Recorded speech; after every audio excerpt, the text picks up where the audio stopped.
Hello and welcome to episode 409 of the Unauthorized History of the Pacific War podcast. My name is Seth Paradin, historian and deputy director of the Mississippi Armed Forces Museum. And with me, as always, is my esteemed co-host, retired Navy Captain Bill Tody, former skipper of the fast attack submarine USS Indianapolis, Commodore of submarine squadron here in Pearl Harbor, and many other postings. How are you this fine July 15th, Bill? Doing great, Seth. I'm wearing this shirt, which was my payment for speaking at the 2008 Iwo Jima, the survivors reunion. They actually called it that. And so, and it's just figured I would show it off given our subject matter today. Indeed. Indeed. And obviously we have third member of our crew with us, the fantastic historian, good buddy, Jon Parshall. How are you this fine, hot day? It's actually relatively sedate up here in lovely Minneapolis. And so, yeah, as I said, I'm going for high energy red today. There you go. Yeah. There you go. There you go. We're going to need it because this is going to be a tough subject, but it's a legendary story for sure. 8 square miles. 8 square miles of some of the ugliest place on Earth. Desolate, dry, inhospitable, barren, miserable. These are all adjectives that accurately describe the little speck of Earth and the volcano islands, a subgroup of the Bonins. The target island had been on the list of objectives for the Central Pacific Drive as early as June 1944. Admiral Raymond Spruance had pushed for its capture in the autumn of 1944, as we're going to talk about, only to be rejected by his boss in favor of the disaster at Peleliu. The island, covered in black volcanic sand and belching pockets of sulfur, is dominated by a dormant volcano that rises some 550 feet above the only real suitable invasion beaches. More importantly, the ugly little island was home to 3 Japanese airstrips. 2 were already completed, and the third was near completion. And as we all know, airstrips dominated the Pacific War. If the Japanese had them, we wanted them. Lying where it did during the war, the little island theoretically posed a threat to American B-29s as they continued to raid the Japanese home islands at this point in the war, which is to say February 45. More importantly, however, was the fact that lying astride the flight path to and from Japan, the little island could and would provide a haven for damaged American aircraft that would rain growing amounts of destruction on Japan. Capturing it would be no easy task. Everyone knew that, especially the U.S. Navy. And that is precisely why 3 United States Marine divisions were slated to capture it. It would be a tough slog, that much was known, but how tough exactly was anyone's guess. The ugly little island was a place that practically no one who would land on it had ever heard of before, but it was a place they'd never forget. Its name, like so many others, would forever be engraved in Marine Corps legend, and rightfully so. Iwo Jima. Guys, we've all 3 been to Iwo, right? Yeah. I've been there I twice. have not. You've not been? No, I have not. Oh, I thought you had been. Okay. Yeah, John, you've been there twice. Seth, you've been there once? Correct. Yeah. Yeah. Nope. I've been past it, but I haven't been on it. Well, it's quite possibly the ugliest place on the face of the planet. I'll be honest with you. It really is. And I'm not trying to be funny. I mean, it's true. I'm glad you carved out some time to just talk about that fact, because thinking about the places in the Pacific that I've been to, there are some actually fairly nice islands. Like Palau is really pretty attractive. Tinian is lovely. Iwo Jima is a clump of mustard colored volcanic ash tossed out in the middle of the Pacific, and it stinks of sulfur. Nothing lives there, in terms of real fauna. I mean, there, these big ass millipedes that are crawling all over the place, Right. It is nasty. It is a godforsaken place. There's no fresh water. No. It is one of the most volcanically active islands on Earth. It is being actively uplifted at a rate of between 6 and 8 inches a year, which means that the historic landing beaches now are a good 40 to 50 yards inland of where they used to be and much higher out of the water. So it makes doing things like preparing maps. You can't use Google Earth to come up with an accurate 1945 era map of the island, because the island is bigger now than it used to be, just because it's being shoved up.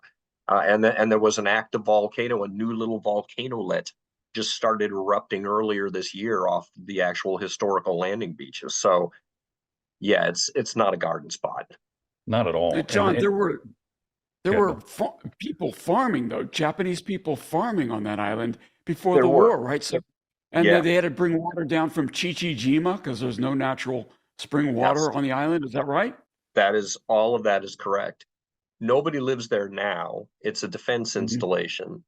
And it's funny when we would go. So I've taken two tour groups there from the World War II Museum, and when you land in Iwo Jima, the Japanese fly customs agents down from Tokyo, and come on the plane and stamp your passport in and stamp you out. Because officially Iwo Jima now is a part of the Tokyo municipal area, even though it's 700 miles south of Tokyo. yeah, So yeah, it's weird. It's a weird place.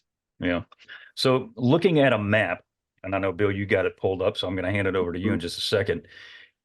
Iwo appears as it truly is. It is a fly speck in the middle of the Western Pacific. It's small in size, and we're going to get to all this in just a second, yet large in strategic value. It lay, as we said in the intro, right in the flight, or right along the flight path of the American B-29 bombers that at that time were just beginning to crank up the offensive. So you got to remember, this is February, let's just say February 19th, 1945. We're about to start bringing the thunder down big time on the home islands here within the next, 3 weeks, something Yeah, ish. So it's about to get real. it's Bill, why about to don't get real. you, yeah, big time. Bill, why don't you orient us here with your map? Yeah.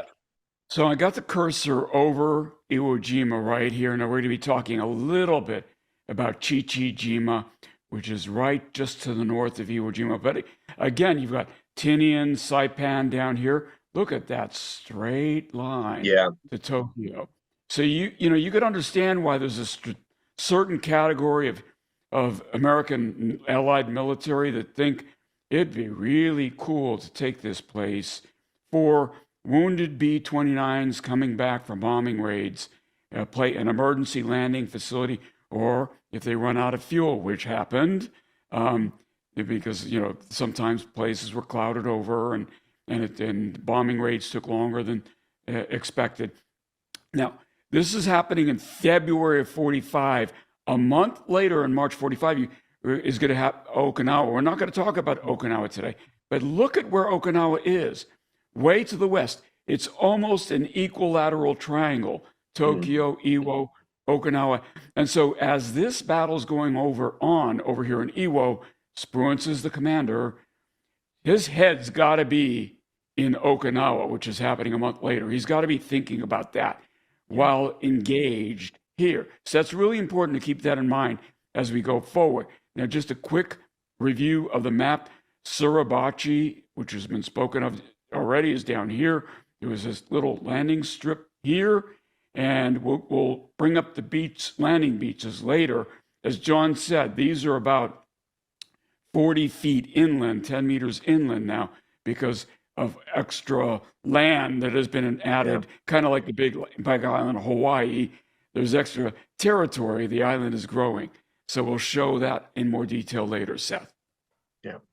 So one of the myths that has been around for years and years and years is that Iwo Jima was captured because of the fact that the Japanese fighters that were based there posed a threat to inbound and outbound B-29 raids. And while that kind of that's not really why it was taken.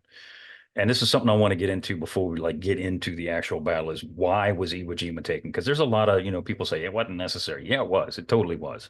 It totally was. And John and Bill, we were, going back and forth late last week about this. Yeah. I mean, it was taken to be an emergency strip, for lack of a better term. And then later on, we can get into this later, for a very long range fighter base, P-51 Mustangs that were based there, called VLRs, very long range escorts and fighter interdiction, basically doing the same thing on Japan in March of 45, June of 45, as the P-47s were doing in Europe. 6 months earlier. So guys, let's shatter that myth real quick. I mean, it wasn't I mean, it was a fighter base, but that's not exactly why it was taken. It was taken because, John, you said, I mean, the distance that we're flying from the Marianas is ridiculous. It's ridiculous. Yeah, it's 1,500 miles one way. And the B-29, for all that it's a wondrously awesome plane, it's also at that point in its career notoriously cranky from a mechanical standpoint and had engine problems, overheating. So this was not seen as necessarily the most reliable airframe at this point in time. And yes, you needed someplace, if you could, to set down in case you had a mechanical or something like that. Just to, again, to put this into scale, the distance from the air bases in East Anglia all the way to Berlin is about 600 miles. That doesn't even get your B-29 to Iwo. Okay, so right. The distances that we're flying here to conduct strategic bombing are easily double, anything that we were doing in the European theater. A plane like a B-17 just physically wouldn't be capable of doing these sort of bombing attacks. And so, you're spending 95% of your time on these missions over open water, and having a place right in the midpoint where you can set that plane down if you have an issue is hugely important. Yeah, and when we get to the strategic bombing campaign over Japan, we're going to bring our friend James Scott back in. We're going to talk about that, yeah. and he postulates in his book that it saved thousands of American, and it did. I mean, there's no question there. It did, and I mean, hell, as the battle is still going on, and because this is a 36-day event, Iwo Jima, yeah, as the battle is still going on, B-29s are landing on Motoyama 1 that are battle damaged or whatever. They're putting down on that island as the battle is still going on. So I mean, it literally is serving its purpose before the dang thing is even secure yet. Yes. So I mean, it was most definitely a had to have, if you will. Yeah. Yeah. So the other thing that was and we're going to get into this too. The other thing that was going on is that these islands were being used by the Japanese to stage raids into the Marianas to attack those B-29s, and that was a real thorn in the side of the USAAF. And that's a perfect segue, because that's exactly where I was going next, is that while the fighters that were based on, and bombers that were based on Iwo Jima were not necessarily intercepting the B-29s, although at times they did, but they weren't ravaging the B-29s. No. They were more of a thorn in the side to Possum Hansel, to Haywood Hansel on Saipan specifically, because they raided Saipan a lot. Yeah, numerous times. That's right. And again, just from an air defense standpoint, if you look at the flying characteristics of the B-29, this is a plane that is designed to fly very high, very fast. And the Japanese honestly didn't have a fighter that matched up terribly well against it, nor did they have the sort of sophisticated integrated air defense system that the Germans had in Europe. And so it was very difficult for them to get a fighter up in the air and high enough, up to the 30,000+ feet that this thing is flying at, to actually do any sort of a credible intercept mission. And so, again, from a myth busting standpoint, it really is not the threat of fighter interdictions against those bomber attacks so much as their ability to launch harassing attacks against our bases on the Marianas. To which the worst of those raids occurred on November 27th, 1944. Now, there were several. They were, like a half a dozen or more? Yeah, they did this a number of times. Yeah, they did. And the worst was, as I said, on the 27th of November, just hours before the B-29s were about to take off on their second Tokyo raid. And fighters and bombers from Iwo streaked in on Saipan's Isley Field just after midnight, attracted by the lights of the maintenance tents. So like a moth to a flame, if you will. These guys were coming in here and they lit the place up. They were strafing and they were bombing, and they set, I don't know, 4 or 5 B-29s afire, damaged a good, 6 or 8 more. Yeah. It was pretty significant. And the fact that we didn't even have a whole lot of B-29s then, anything that's damaged is going to be a big problem. Yeah. Yeah. Well, and that speaks to the fact too that the maintenance of these planes is a 24-hour cycle. It's not like there's everybody's asleep on the Marianas overnight. No, you've got these maintenance crews that are going over these enormous planes 24/7 because they are a nightmare to keep up in the air. Their engine overhauls, I can't even imagine. Anyway. Yeah. Yeah. And then they came after that raid, they came back the next day in broad daylight Yes. and lit up Saipan again. And it was going on and on and on and on to the point where Hansel, General Haywood, they call him Possum Hansel, he himself was actually almost killed in one of the raids. I think it was the second raid. Yeah, he was in a Jeep when Zeros came streaking down Isley Field and were strafing down the middle of the field, and he had to jump out of a rolling Jeep and take cover under like a truck or something like that. And the bullets literally tick, tick, tick, kicked him or kicked up at him as he was taking cover. So he almost got zapped by the Zeros coming in. Yeah, I mean, it was touch and go. And at that point, he's like, this has got to stop. It's enough of this. Yeah. So Bill, even before the fighter raids on Saipan from Iwo occurred, Iwo Jima was actually a target for the U.S. Navy, specifically one of the guys we've talked about before, one of the more intriguing characters of the Pacific War, Joseph J. Jocko Clark. Bill, tell us about Jocko and some of his raids over there. Yeah, that's right, Seth. Before the Marianas campaign, American radio snoopers and cryptanalysts had pinpointed the spot where the Japanese aerial reinforcements had been gathering, which is to say Iwo and Chichijima. Admiral Joseph Jocko Clark was Task Group 58.1 at the time, and Clark was ordered by Spruance to peel off from 58 and launch strategic strikes against the Jimas, Jima, by the way, Japanese for island, in preparation for operations in the Marianas. So beginning on June 15th, Jocko's 58.1, with the fleet carriers Hornet and Yorktown, as well as the CVL's Bellewood and Baton, launched several hard-hitting strikes against the Jimas, targeting the airfields and supply dumps noted to be on the islands. The carriers ravaged the locals for days on end. So this is kind of the big advantage of carrier air groups is short cycle time. They're standing not too far off the beach, launch a strike, fly back, refuel, rearm, have a second strike, short cycle time. And so that's why this is so good. 58.1 was ordered to Majuro for rest and replenishment. And on the way back, Clark radioed Mitcher for permission to raid Iwo again. As Clark and 58.1 moved in the evening before, scouts from Iwo spotted his force. So in effect, Iwo knew that Clark was coming, but it didn't matter. The Japanese had an estimated 122 aircraft on both Chichi-Jima. It's a lot of birds. I'm sorry. Yeah, a lot of birds. On both Chichi and Iwo Jima, and roughly 70 took off to meet Jocko's raiders and to attack Task Group 58.1. Clark's inbound fighters spotted them, and in a furball that lasted roughly about 30 minutes, enemy aircraft lost 30 while losing 6 of their own.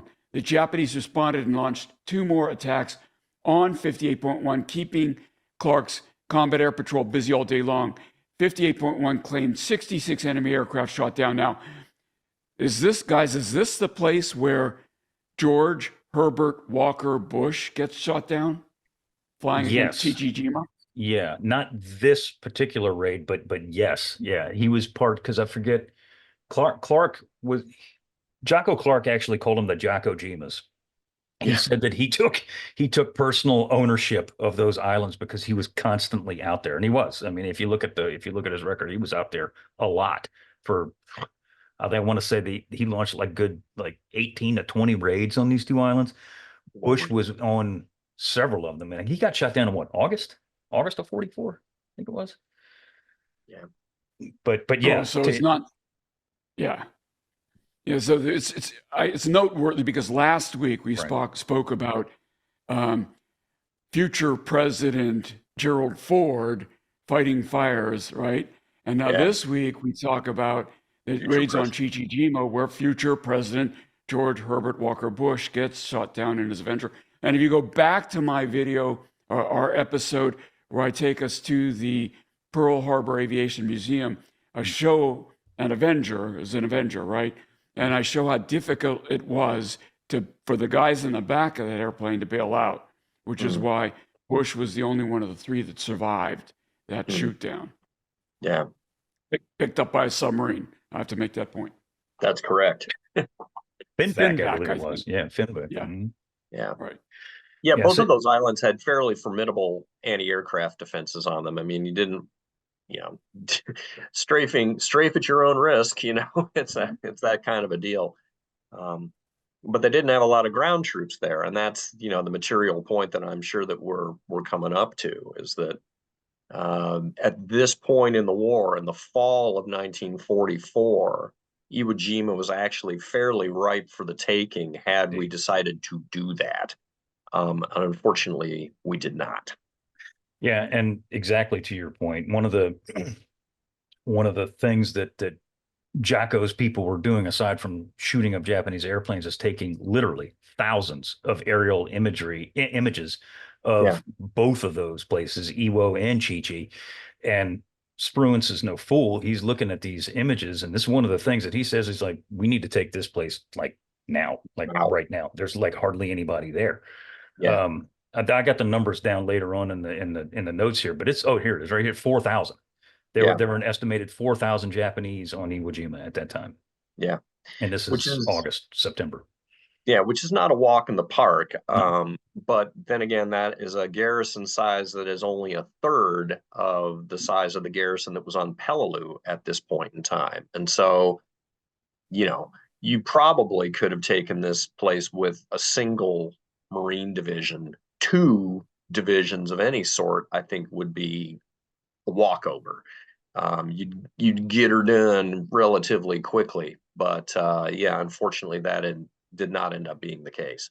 The thing too, at this point in the war, is that, and this is, I mean, how many thousands of American lives could have been saved had we A, not gone to Peleliu, and B, gone here? You were talking about you would need an extra Marine division. Well, not if you didn't go to Peleliu. You could take the first and drop them over there on Iwo Jima. Right. And I mean, thousands of American lives. Even if you posit that that you have a somewhat more enlightened amphibious commander than than Holland Smith or somebody like that. No, you make the initial landing with 1st Mardiv and you pump 81st Infantry in there right away after that. Now you've got 2 combat divisions in there against, so you got 25,000 combat troops against the 4,000 that the Japanese have there. It's all over. Yeah. So I think that the Peleliu, the combined Peleliu force could have done this job easily instead of being sent down to where they got sent down to. And I don't think there's any question that from a strategic value standpoint, owning Iwo Jima now far outweighs having Peleliu and Angkor. No, absolutely. Yeah, absolutely. Here's one of those situations where mistakes always get made in war, and this is arguably the worst one that Nimitz made. I don't think it's arguable, frankly, but I think you're 100% right. No, you're 100% right, because, people are going to say, well, what about the defenses on Iwo Jima, which we're going to get to that in just a minute. But in September 1944, the defenses that you see in February ain't there. They are not there. Yeah. Like, these guys are living on top of Iwo Jima, not in Iwo. We'll get to that in a minute. But I mean, they're intense. They're in, it would have been, as you say, a walkover. It really would have. Yeah. Our viewers and listeners always have opinions. I challenge anybody to come up with a bigger strategic mistake than this that Nimitz made. In fact, I would claim this is really his only strategic mistake of significance during the entire Pacific campaign. And I'll just throw that out there for debate. It'd be hard to come up with another one. I'll be honest with you. It really would. Yeah. Anyway. So all of this is to say that in August of 1944, specifically, Iwo Jima was now seen by the Japanese with their 4,000 plus people on there. It was like, hey, you know what? This might actually become a relatively significant strategic area. Yeah. So we need to start putting people on there now, because the operations in the Marianas are continuing to go. Now we're in Peleliu in September 1944. So it's obvious that we're getting closer and closer and closer and closer and closer. So the Iwo area falls into the dominion, if you will, of a general who commanded the 109th Infantry Division and the Ogasawara Corps, a command that gave this particular man dominion over the Bonin Islands, including Iwo Jima. His name, of course, is Kuribayashi Tadamichi. This, of all the Japanese commanders that we've talked about throughout the war, and we'll talk about Ushijima on Okinawa later on, but this cat right here, he's got it up here. I mean, this is one of the more, he's sharp. Yeah. I mean, and to use again sort of European analogs here with German generals, when you think about the real offensive specialists in the Wehrmacht, you tend to think of guys like Manstein and Rommel, you know, cats like that. When you think about their defensive specialists, you talk about guys like Model. And it's the same deal here. I mean, if I look at the sort of the early war cadre of Japanese offensive generals, you know, you got cats like Yamashita and Aida in Burma. But when you think about their really good defensive minds, this dude Kuribayashi is the man. He just gets it, and he's been in the United States. He lived there for a number of years. He speaks English. He had lived with a family, I believe, out on the West Coast for a while. So he kind of gets us too as a people, and understands the level of industrial moxie that we can bring to this sort of a fight, and really crafts a battle plan around that. I think if you look at sort of the spectrum of Japanese ground operations, you know, the Marianas is this tremendous sea change as far as the Japanese are concerned. It just becomes apparent that this whole business of trying to defeat American amphibious attacks at the waterline is bogus. It just won't work. And so we have to play for time at this point, because we know that the home islands are eventually going to be invaded. So that means that you need to have defense in depth. You're going to dig in, and you're just going to draw these battles out, you know, as long as you can. And the first real manifestation of that you see is at Peleliu, and it's a brilliant example of, you know, Colonel Nakagawa, I believe that's his name. Yeah, that's it. Yeah, you know, he was really, really good at that, but he only had a garrison of 11,000, you know, troops. Fast forward to Iwo Jima, we're going to be talking about twice as many, and Kuribayashi just throws in some really, you know, devilish twists into that whole ethos of drawing this battle out to the last bloody dribble. It's incredible. And I misspoke earlier. I said he arrived there in August of 44. He did not.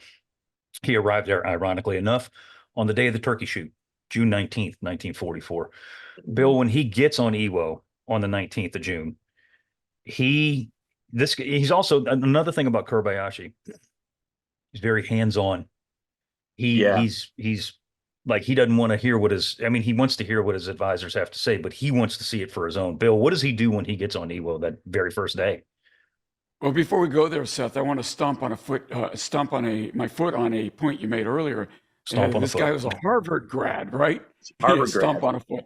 Yeah, I mean, he majored in English and political science, excelling in American history. So he's very immersed in American culture and things beyond American military methods, which he also was an expert on, you know, as strong as anybody. But getting back, and the other thing I like about this guy is that I could tell from a movie that he looks exactly like Ken Watanabe, because I met Ken Watanabe while working on a Godzilla movie, and so that's perfect. You know, I'm sorry. Well, no, to your point, so he's a Harvard grad. He's an English lit. I mean, when you think about the Japanese army just in general, I'm sorry, but a lot of these guys are just meatheads. They're just lunks, and completely Yeah. unsophisticated in It's their true. tactical approach and whatever. Kuribayashi is an intellectual. He Yes. is, and so that makes him kind of a weirdo for this army. He's got the same streak of no, I'm not going to surrender. I mean, that's all baked into the DNA, but his approach to crafting this defense is much more sophisticated than 99% of his fellow officers would have been capable of doing. He's just a smarter dude. Absolutely. Absolutely. Yeah, good. So June 19th, 1944, Kuribayashi walks the entirety of the island. Now, this guy is a descendant of samurai.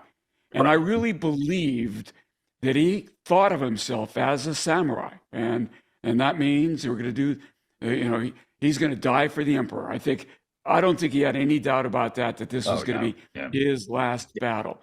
And as he walked around, it was obvious to him that the defenses, such as they were woefully inadequate. He also knew that even if reinforced, he would never be able to hold Iwo. Yeah. He's not a fool. He's got no illusions about this. So instead of holding, as you said, John, he's building this defense in-depth strategy, which is classic, and it's effective, and it was almost never used by the Japanese because they always wanted to meet you at the waterline. Yeah. So contesting any landing on the beach against overwhelming American firepower was a waste of manpower. He knew that. The beaches were wide open. The little cover could be found, and as such, American artillery and air support would ravage any beach defenses. Shortly after arriving on the island, he knew that his men would hold up in the interior of the island, much as they did at Peleliu, and make the Americans have to dig them out and dig his command out. So he decided that even if his people held the rocky high ground 550 feet, dormant volcano that we already showed, Suribachi, and the land north, he would still be exposed to American fire superiority. So here's the deal. He decided then and there that his army would not fight on Iwo Jima. They would fight in Iwo Jima, Seth. So this is the big distinction from prior battles. And I want to stomp my foot on what you said just a minute ago about the landing beaches on Iwo Jima being wide open. They are wide open. I mean, there is virtually no cut. It's not trees or no cover or concealment. Yeah, nothing. Right. I mean, nothing. If you look at footage of the battle, it's like a parking lot. I mean, there's nothing there. Even today, there's nothing there. Yeah, there's a little vegetation now. It's all low, grasses and that kind of stuff. There wasn't even that really then. And yeah, to your point, if you look at a place like Saipan or Tinian, there's plenty of vegetation there, and that meant that you could actually conceal defenses relatively close to the waterline that would have a reasonable chance of avoiding detection. Man, there is nothing like that here on Iwo. It is just, it's just ash. Yeah. Sand, rock, and ash. Yeah, and scrub brush, and that's it. And that's it. I mean, it's hideous place, just hideous place. So it really is, honest to God. The only redeeming quality Iwo has is the new black sand that we're talking about the island growing. When it gets wet, it's very pretty. Other than that, that's it. Yeah. I mean, that's it. Yeah. So Kuribayashi decides he's going to have his army burrow into Iwo Jima, like literally like an army of ants.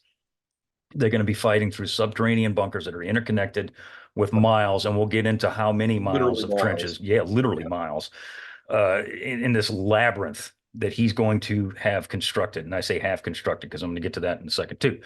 Blockhouses and pillboxes, for the most part, would be carved out of Iwo's rocky terrain, and it is once you get north and you move away from the landing beaches, it's kind of hard to describe because it's just this yellowish, mustardish, orangish rock stuff. Yeah, I don't know. And And they literally It's carved into this stuff. Go ahead, John. Yeah, it's a compressed sort of sulfurized sandstone, I guess I would say. It's relatively diggable innable, you know. It's Diggable, innable. compressed volcanic metamorphics is what it is, because this is a volcanic plug, you know, sitting out here in the middle of the ocean.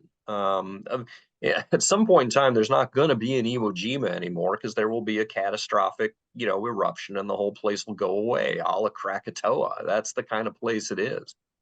So anyway, Yeah. yeah, It is but it it's is also very it, strange. it it's but it's also the mecca for the U.S. Marine Corps, and understandably so. So Mhm. anyway, Yeah. So We got to his use that diggable, innable in other episodes, Seth. I suddenly yeah, have we need to trademark that one. Diggable, innable. I exactly. like it.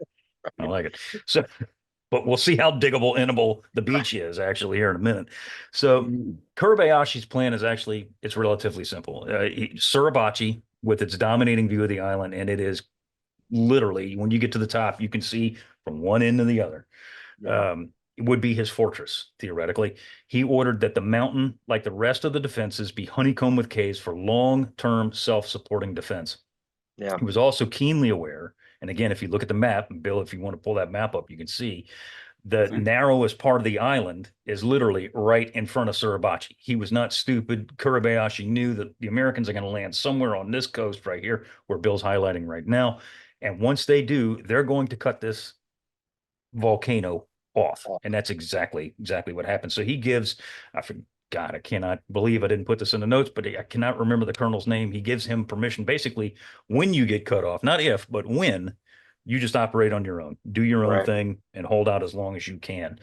Um, He digs a Go ahead. tunnel. There's actually a tunnel that Right. goes from Suribachi back up. I forget how long that damn tunnel is, but it's something stupid like half a mile or some damn thing. I mean, it connects back further up on the Moyama Plateau. I don't know that it's ever been discovered actually, but I was going to ask you, did they actually finish the construction of that particular tunnel, though? I don't know, but I believe that some of the accounts suggest that some of the Japanese Okay. actually escaped through that tunnel at least far enough that they were eventually able to bring word back to Kuribayashi of the fall of Suribachi. That happens on like day 4.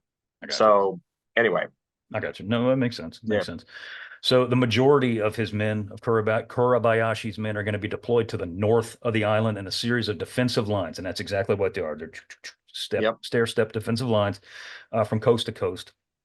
He would cede the island's airfields to the most part to the Americans, but defend the area between what would be called Motoyama 1 and 2, and again directly behind north of airfield number 2. His plan in place, what he needed now more than anything was manpower. He needed men. When he landed on Iwo, the garrison amounted to 6,000 men. So it was actually 2,000 more than what Spruance initially estimated, which is still not bad.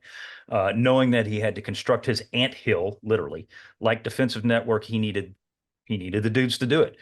He imported as many men as physically possible. By the eve of the landings, he had nearly quadrupled Iwo's garrison to some 22,000 defenders, yeah, all of which were ready to die at their posts. This is what I found to be fascinating. So aside from having his defenders dig these labyrinth of tunnels, he actually brings in mining experts from yeah, Japan right. who like advise him how to do this and what you should do. I mean, this guy is getting ready. Bill, tell us about the preps that he's doing here. Was his defensive network of subterranean tunnels and positions required men with skills, as you said, Seth. In the months before the landing, he brings these folks in from Japan, and digging parties worked around the clock. While the men could only last roughly 10 to 15 minutes, tunneling due to the island's geothermal heat is not just the sun beating down, Yeah, it's the heat from the volcano coming up. These guys are working in 130, 140 degrees Fahrenheit temperature here. So this is incredible. So they go in 10 minutes. It's almost like working at, just like working in the coal-fired power plants of World War I ships, right? And things like that. Or Chernobyl, the radiation of Chernobyl, where people trying to they go in for 10 minutes, come out before they don't die of the radiation. So or like cutting your yard in South Louisiana. It's about the same. Or that. Exactly. So Iwo's natural rocky terrain was the perfect place for Kuribayashi's network of underground defenses. Natural caves were often huge and could accommodate as many as 500 men. Underground caves were intricately established with plastered walls, electricity, lighting, ventilation, stairs, bunks carved into the rock like bunk beds, rest rooms, mess halls, hospitals, headquarters, and interconnected by a network of underground communication lines. Yeah. So they built, in essence, a city underground, Seth. Yeah, they really did, honest to God. And we were talking about the miles of tunnels. 11 miles of tunnel. Yeah. That's estimated. That's like what they figured out. And there's probably more. I've seen estimates upwards of 17 miles of tunnels, which I don't even measure that, honestly. I don't either. Yeah, well, and what a miserable place though to have to fight this out, because we can only tolerate digging these damn things for 10 or 15 minutes at a time, but once the battle actually starts, guess what, my boy? You get to live in this damn thing for weeks at a time. Not a garden spot at all. And of course, they've got to bring water in from Chichijima. You can imagine how much water they're sweating out while they're doing this work. This is terrible. It really is. It's absolutely terrible living conditions for anybody on there. And I'll say this: when I went back in 2009, we rode in a bus up Suribachi, and then we were. You're living the life of luxury, me boyo. Hold on now. We loitered on the top of Suribachi long enough that we missed the bus coming down, so we had to hoof it down. So I got half street cred on that. We hoofed it down, and on the way down, naturally, we went into skepticism here. I've hooked it both ways on that bad boy, and it's like 11 miles round trip. So it's a haul. It is a haul. But we went in, even though we weren't supposed to. We did it. I don't care. Sue me. Come arrest me. We went in some of the caves on the way down. Yeah. And I can tell you now, it's freaking hot in there. Yeah, it is. It was hot. We didn't go terribly deep because we were afraid that things would fall on us, but it was hot, like damn hot. And we went in March, and it was, when the battle would have been going on. Yeah. And I mean, it was hotter than fire inside those caves up there. And the weather when we landed on the island itself, like I had a jacket on. So, I mean, it's, Yeah. Well, and this is one of the reasons, fast forward, we do take this island, and fast forward, a lot of the garrison is killed. There are still more than 10,000 sets of Japanese remains on this island. And part of the reason that they've never been recovered is a lot of them are down in these caves, and the caves are stupid hot, and they're full of volcanic gas. You can't go into them. These caves are deep. No, they will kill you. And so, there's all these bones now. It's a charnel house. So it really is. So the 11 miles-ish of tunnels are constructed inside Iwo Jima, and that includes Suribachi too. 1,500 underground bunkers. 1,500 underground bunkers with entrances that were either camouflaged or completely hidden from view, with exits obviously above the ground. Some of the bunkers were as deep as 90 feet beneath the surface. Now, obviously, these are not fighting bunkers. These are like command bunkers, bunkers, or whatever you want to call it. Yeah. So we always talk about this, but this is no different here. Just like other defensive teams, Iwo was split between the Army and the Navy. And of course, do they get along? Of course not. No, they don't. No. Yeah. The Navy Kuribayashi's got this intricate plan, literally. The Navy is saying, no, we're going to do what we always do. We're going to fight above ground. And a lot of these bunkers, or what's left of them that you see today that are on top of Iwo Jima, these were occupied by naval troops. So let's talk about some of this stuff. They camouflaged their bunkers with the soil. sometimes as much as 4 feet thick piles of sand, and that's all there is, because I mean there's no coconut logs or anything, it's nothing but sand. So I mean these things are impervious to even direct naval gunfire at this point. Yeah, one of the, not only was Kuribayashi missing men, he was also missing building materials. And in this case, yeah, as you say, he doesn't even have the benefit of having coconut logs and whatnot to use in these fortifications. And so if he can't, dig these things out of the natural rocky substrate there's no real means for putting them together, because he's got very limited amounts of concrete and re-rod that he can use.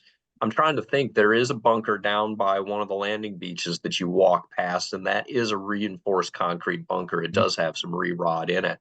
But by and large, most of the fortifications are literally just dug out of the terrain itself. I want to say that bunker that you're talking about is on Blue Beach. It still has a gun in it.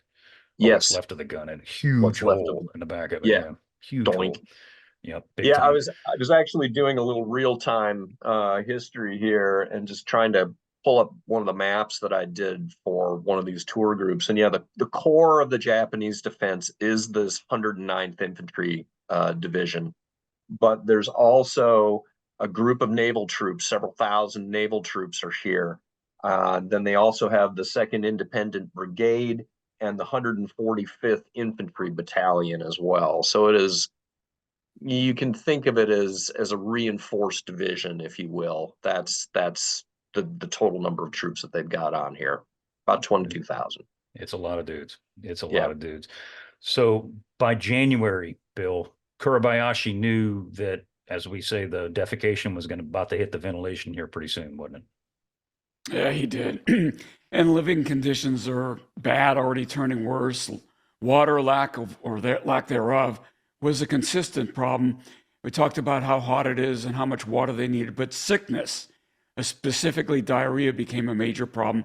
Insects were rampant. Kuribayashi wrote to his family. He says, "There's no spring water here, so we must do with rainwater. I long for a glass of cold water, but nothing can be done. The number of flies and mosquitoes is appalling. There are no newspapers, no radios, no shops. There are a few local farms, but no shelters suitable for anything other than livestock. Our soldiers pitch tents or crawl into caves. The caves are stuffy, and the heat and humidity is intolerable. I, of course, endure similar living conditions. It is a living hell, and I have never experienced anything remotely like it in my entire life." So this is the kind of conditions where, I gotta believe that the troops are saying, "Let the battle begin. It can't be worse than this." Right. Yeah. Yeah. Well, and again, he's a native of Japan, which is already a relatively hot and stuffy place. During the warmer season there, certainly in the south, it's very hot in Japan. And so, yeah, if Iwo is a step up from that, it's bad. So anyway, it is nasty. So American B-24s had been bombing Iwo Jima almost daily for 70 days. 70 days. American B-24s have been bombing Iwo Jima. So, I mean, and we'll get to the naval bombardment kerfluffle here in a few minutes, but because of course it's our old friend Holland M. Smith, running his mouth again. But I mean, Iwo Jima had been taking a beating for days, but it didn't matter, as we're going to see. By the end of January, Kuribayashi's army was about as ready as he could possibly make it. The bombing raids, as I said, had stepped up. Even B-29s were now bombing Iwo Jima, as well as more than 12 more carrier raids that were continuing past what Jocko had been doing earlier in the year. This is interesting. Before the Americans arrived, Kuribayashi made it clear to the defenders that there would be no banzai charges. We ain't doing this. This doesn't work. All it does is get us killed, and they being us, Americans can just absolutely annihilate us. We're not going to let that happen. He told his people, by delaying the Americans' eventual advance beyond Iwo Jima for as long as possible, maybe, just maybe, the defenders of Iwo could prevent the homeland from being bombed. So, I mean, again, this dude is, he's highly intelligent. He's playing on their heartstrings is what he's doing. Right. Because he's telling them, if we keep these people bottled up here for a month or two, maybe your wife and children aren't going to get killed by American bombers. So, I mean, he's really laying it down here. John, you wanted to talk about the metamorphosis of Japanese ground tactics. Actually, we already talked about that previously, that you can look at Iwo as kind of Peleliu on steroids. That he really is playing for time here. And Bill summarized it very nicely that, we're not fighting on Iwo, we're fighting in Iwo.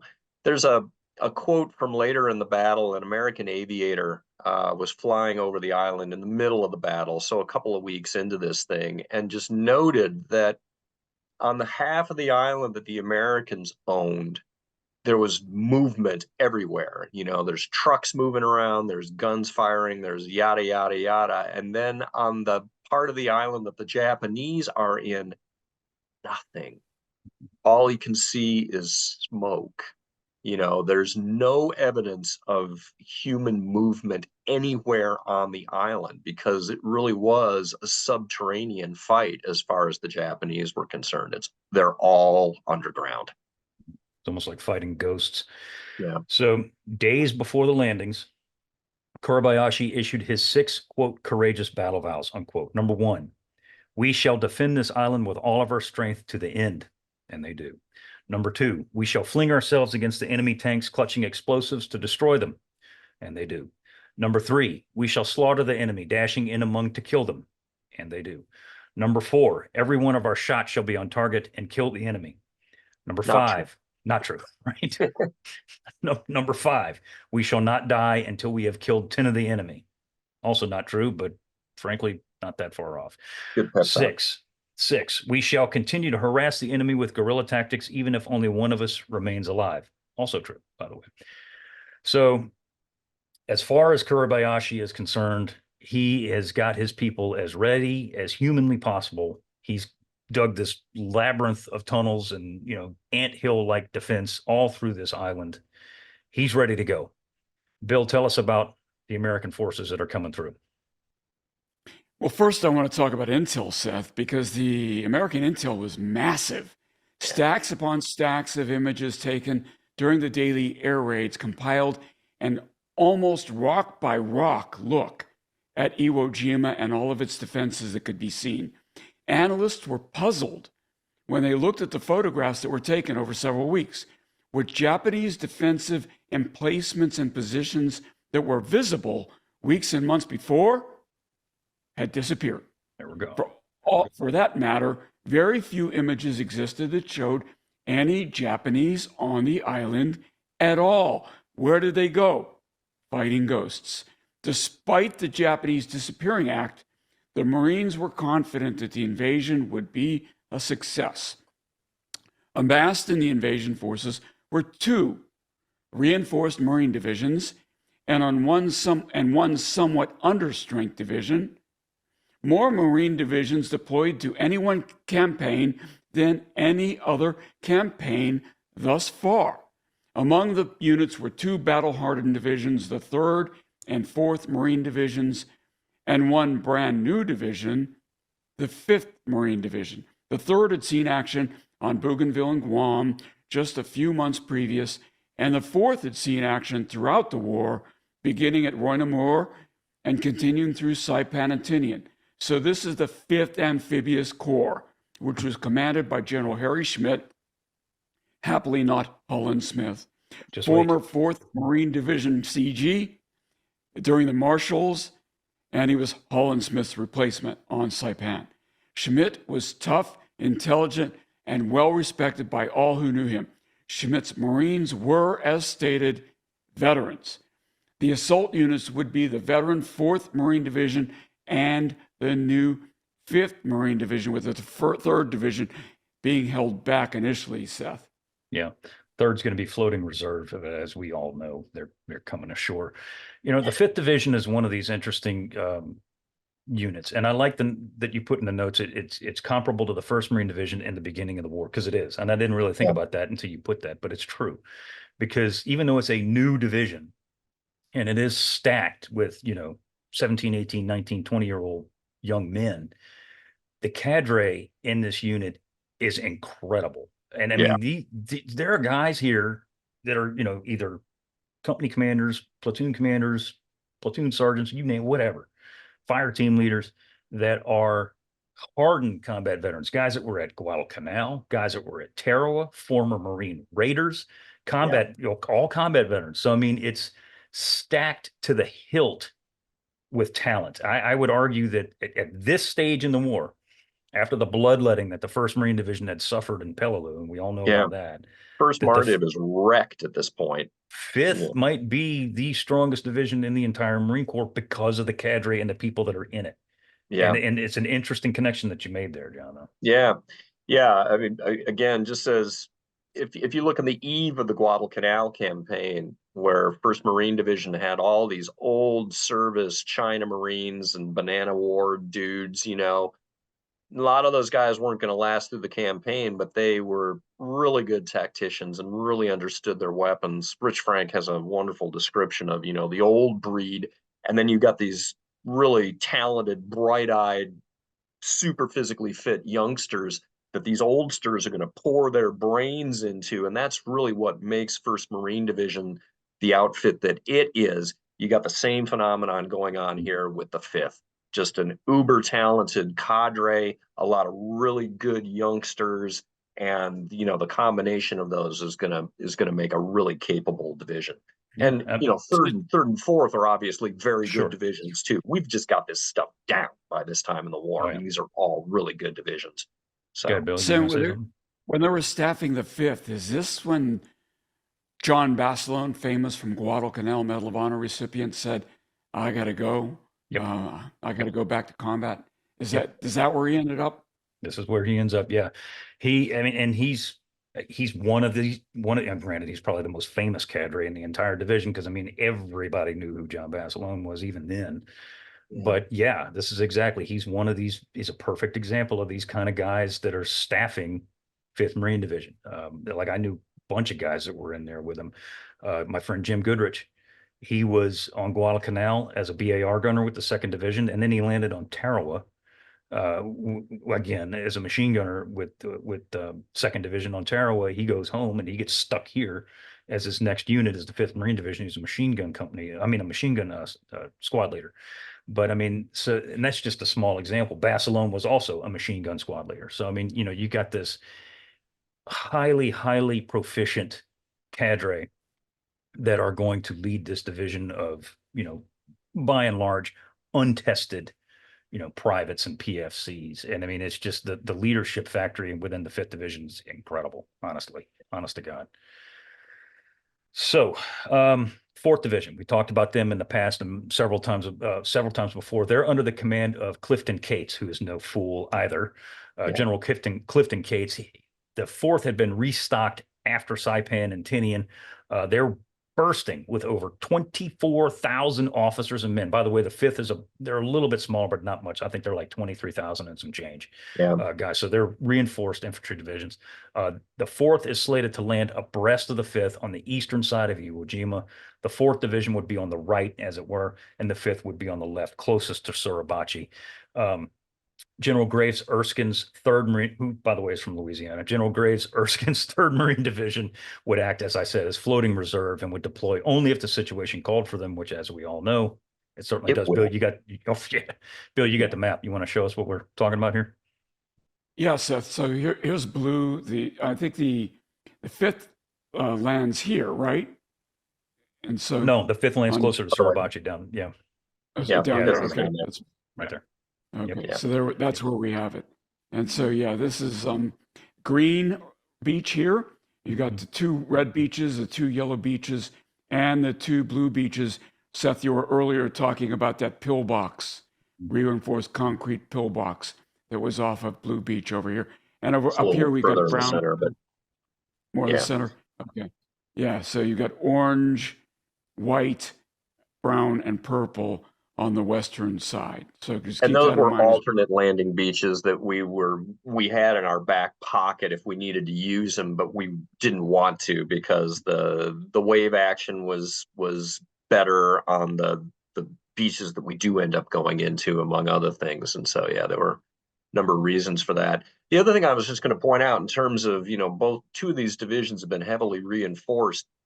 The reason that they've been heavily reinforced is because we're really good at this now, and we understand that the infantry battalions are going to be chewed up by this initial assault. That's always what happens. And so a lot of these extra warm bodies are specifically designated to be plugged in as reinforcements into the infantry battalions when that becomes necessary, because we know now at this point in the war that it always becomes necessary, that your infantry battalions just get really, really chewed up. So that's why these divisions are so big. And that's gonna unfortunately come to fruition real soon. Instantly. Yeah, pretty much. Yeah. So the plan for the American landings is as usual, most American plans are pretty friggin' simple. The 5th Marine Division's 28th Marines were assigned the task of landing on Green Beach 1.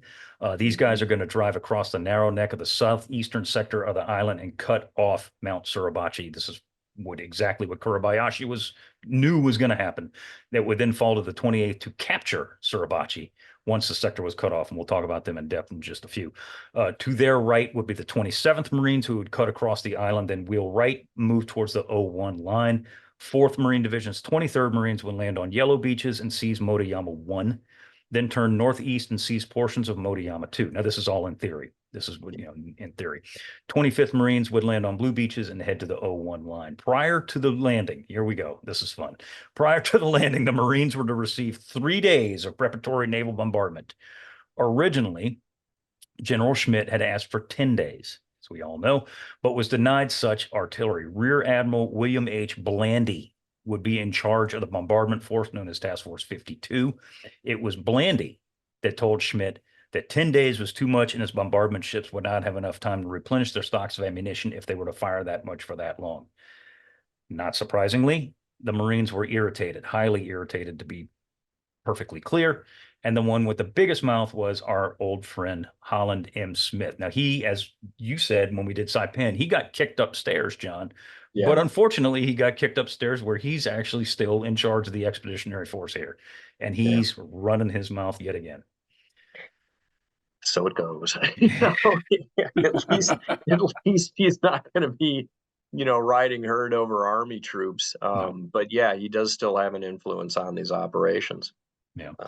He complained before and after the fact that the Navy left the Marines out to dry by not bombarding Iwo Jima for 10 days. However, as we all know, there is no amount of bombardment on Earth that could have touched those Japanese defenses. None. Yeah. None. 70 days of aerial bombing isn't going to take something out. And an additional 7 days of naval artillery isn't going to take anything out either. And I think that's a myth that needs to be busted here. Yeah, I mean, the bottom line is that heavy warship guns firing armor-piercing ammunition is certainly something that could have been useful against some of these fortifications. But if you can't see the target, you can't hit it. And until you actually get human bodies onto this island that can do things like gunfire control and forward spotting to bring the ordnance on the target that you need, you're just throwing random golf balls at this thing and hoping it hits something. That's just a waste of ammunition. That's exactly what it is. Yeah, unfortunately, this means that until we get combat troops on the ground here who can act as forward spotters and bring that gunfire to bear, 3 days, 10 days worth of preparatory bombardment, it doesn't matter a tinker's dam. Mm-hmm. So yeah, but in their defense, did we know that at this time? That's a really interesting question. No. Maybe no.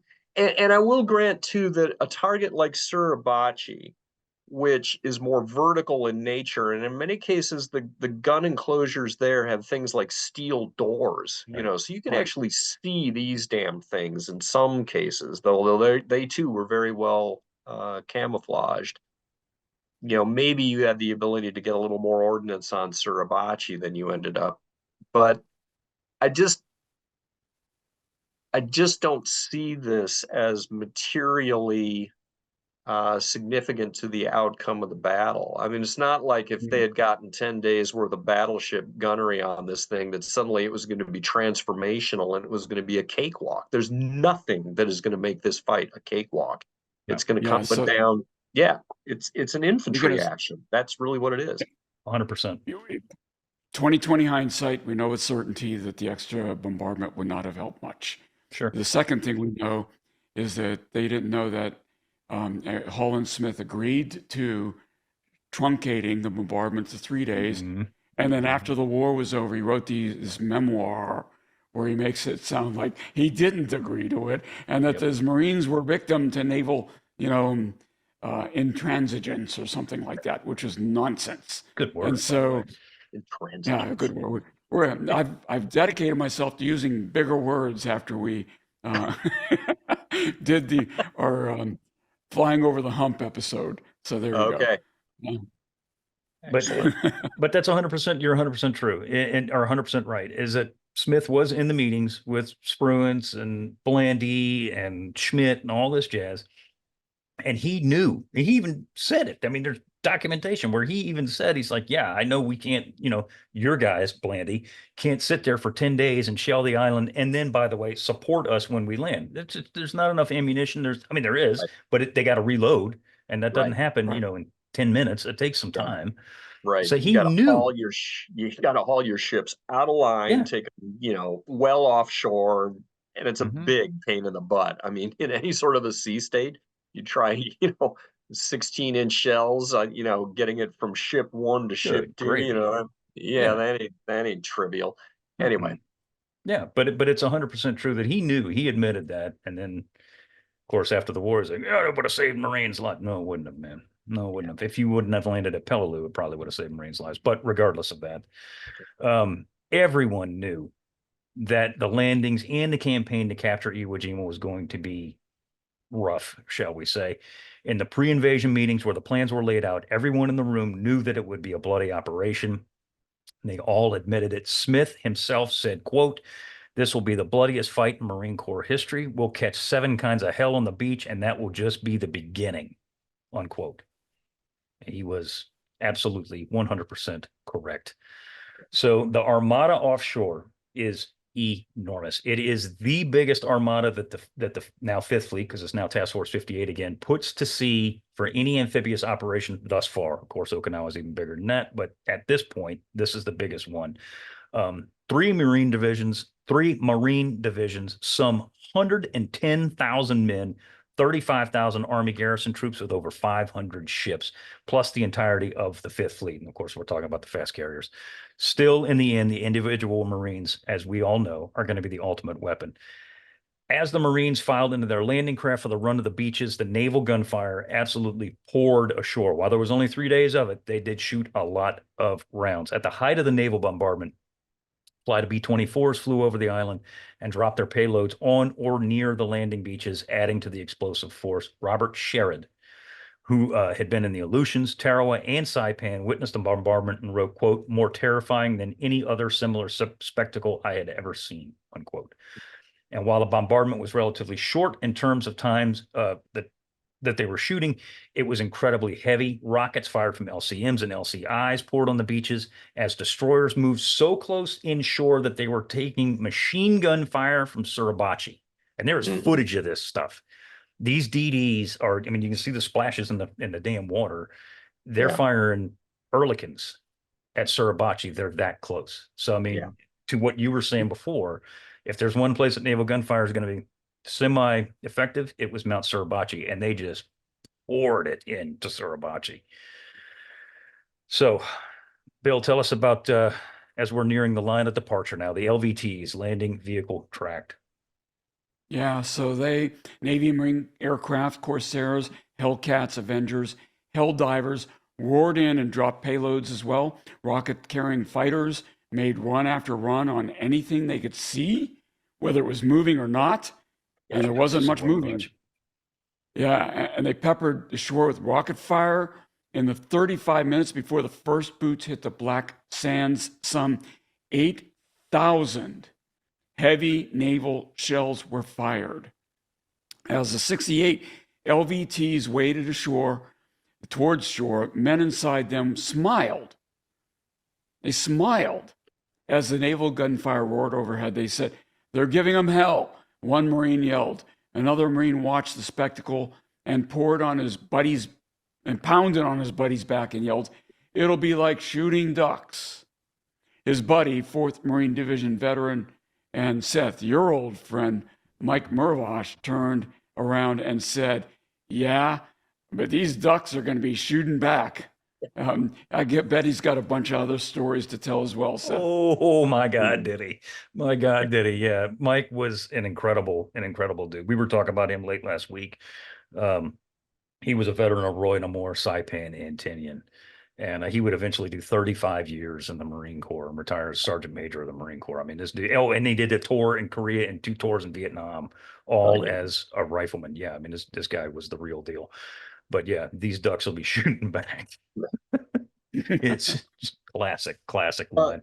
Yeah, and it's also classic behavior from a lot of young dudes who have never been in combat before. I mean, this is an awesome spectacle, and they've never seen anything like this. And to them, it seems impossible that any Japanese will be left alive after this thing. But the guys who have been around the block at this point, they all understand that, yeah, this looks great, but wait till you get there, buddy. It's going to be a completely different deal. So it is definitely going to be a completely different deal. Yeah. The first wave of LVTs, of which there are 68 of these vehicles, will be followed by 6 more waves of LVTs that would arrive 250 to 500 yards apart, theoretically in 5-minute intervals. Each wave would compose roughly 1,300 Marines, so do the math. LCVPs, the Higgins boats, would follow the LVTs in successive waves to bring in support units and consolidate the beach. And we're going to hear about that. Imagine being the beach master for this, right? Oh, cool. That's a Navy job, by the way, guys, and it's an incredible choreograph. And just the logistics of this are just immense. Yeah, it's a mess. It is a mess, and the beach masters, God bless them, but after a while, it goes south, falls apart. Yeah. So as they neared the beach, naval gunfire stopped and then opened up again inland and rolled like a massive wave inland until the first Marines hit the shore. Almost as soon as the first LVTs hit the beach, the drivers of those vehicles knew something was wrong. The tracks on the LVTs spun, and there's footage of this. I'll show it. They're literally just spinning, and they're not going anywhere. Traction was almost non-existent, and a serious miscalculation of terrain, specifically the beaches, had been misjudged in terms of their stability.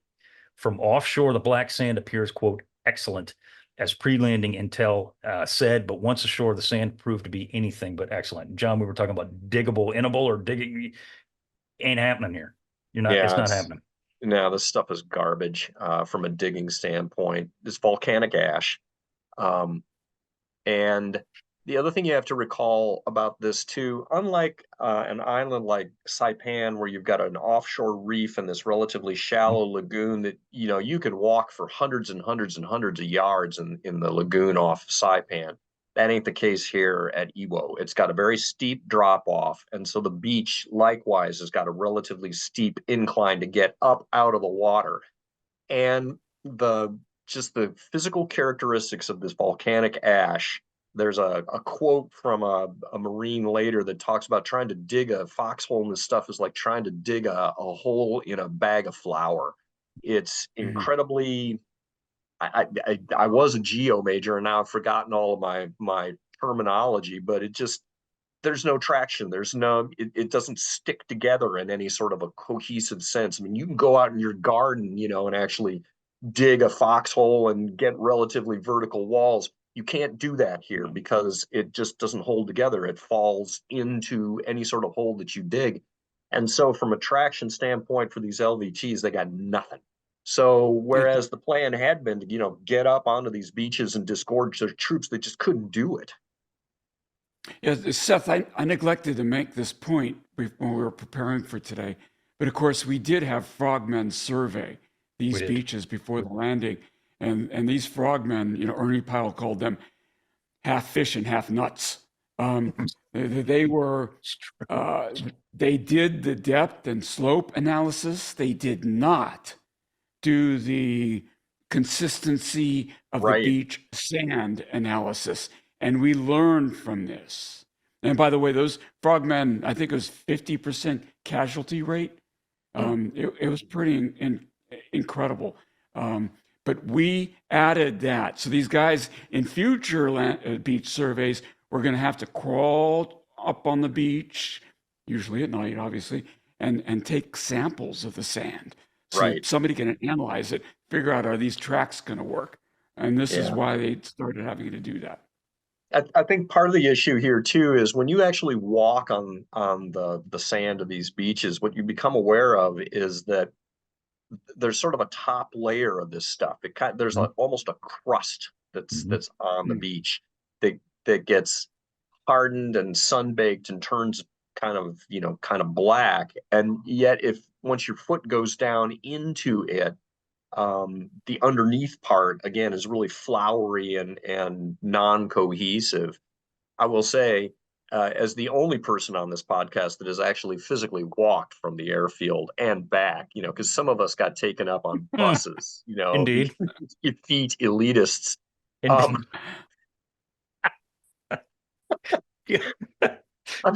And here we are cackling. My wife refers to us as the click and clack of naval history, the three of us. Car talk. I think exactly the same way. That's right. Yeah, anyway. And somebody who has the cackle laugh, though? Is that you, John? I think we all do. Yeah, I think we all sound like a bunch of chickens. Yeah, and the kids that are watching the podcast are going to say, what the heck are you talking about? It was a radio show, folks. We went back in the days of radio. That's right. I used to love that show. That's great. Anyway, the point I was going to make is typically what happens with our guests is they walk down to Suribachi, they go up to the top of that puppy, and then they come back down. And the next thing they all want to do, of course, is go down to the beaches and get some of this black volcanic ash because it's iconic. So you go down there after you've been yomping on these dirt roads to get up to Suribachi, and as soon as you hit the beach, you're like, holy crap, and you're just, trying to grind through this stuff. And that mile or so walk along the beach until you get to the path that goes back up to the main road and up to the commemoration site, that is the longest mile walk that you do on this island. And it's absolutely exhausting. Yes. And so you think about these young Marines coming ashore on this thing with an 85 to 100 pounds worth of pack on their back, trying to get up that god dang sand. It's bad stuff. Anybody who's walked on a beach, if you walk on the dry sand, it's a lot of work. So you go down to the wet sand.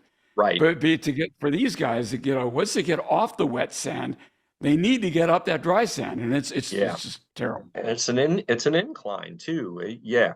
And that's something that I was going to say is, well, the Marines said it was like walking in coffee grounds, which I think is an accurate description. I really do. And there were guys that would say that it would be 3 steps forward and 2 steps back. So, I mean, you couldn't get anywhere with any kind of rapidity. You couldn't move. And I put it in the notes for guys who were trained to move fast wherever they went. They physically could not. I mean, obviously they get ashore, but I mean, it's the physical exertion. And if you look at the footage, of which I got miles of it, I'll show it.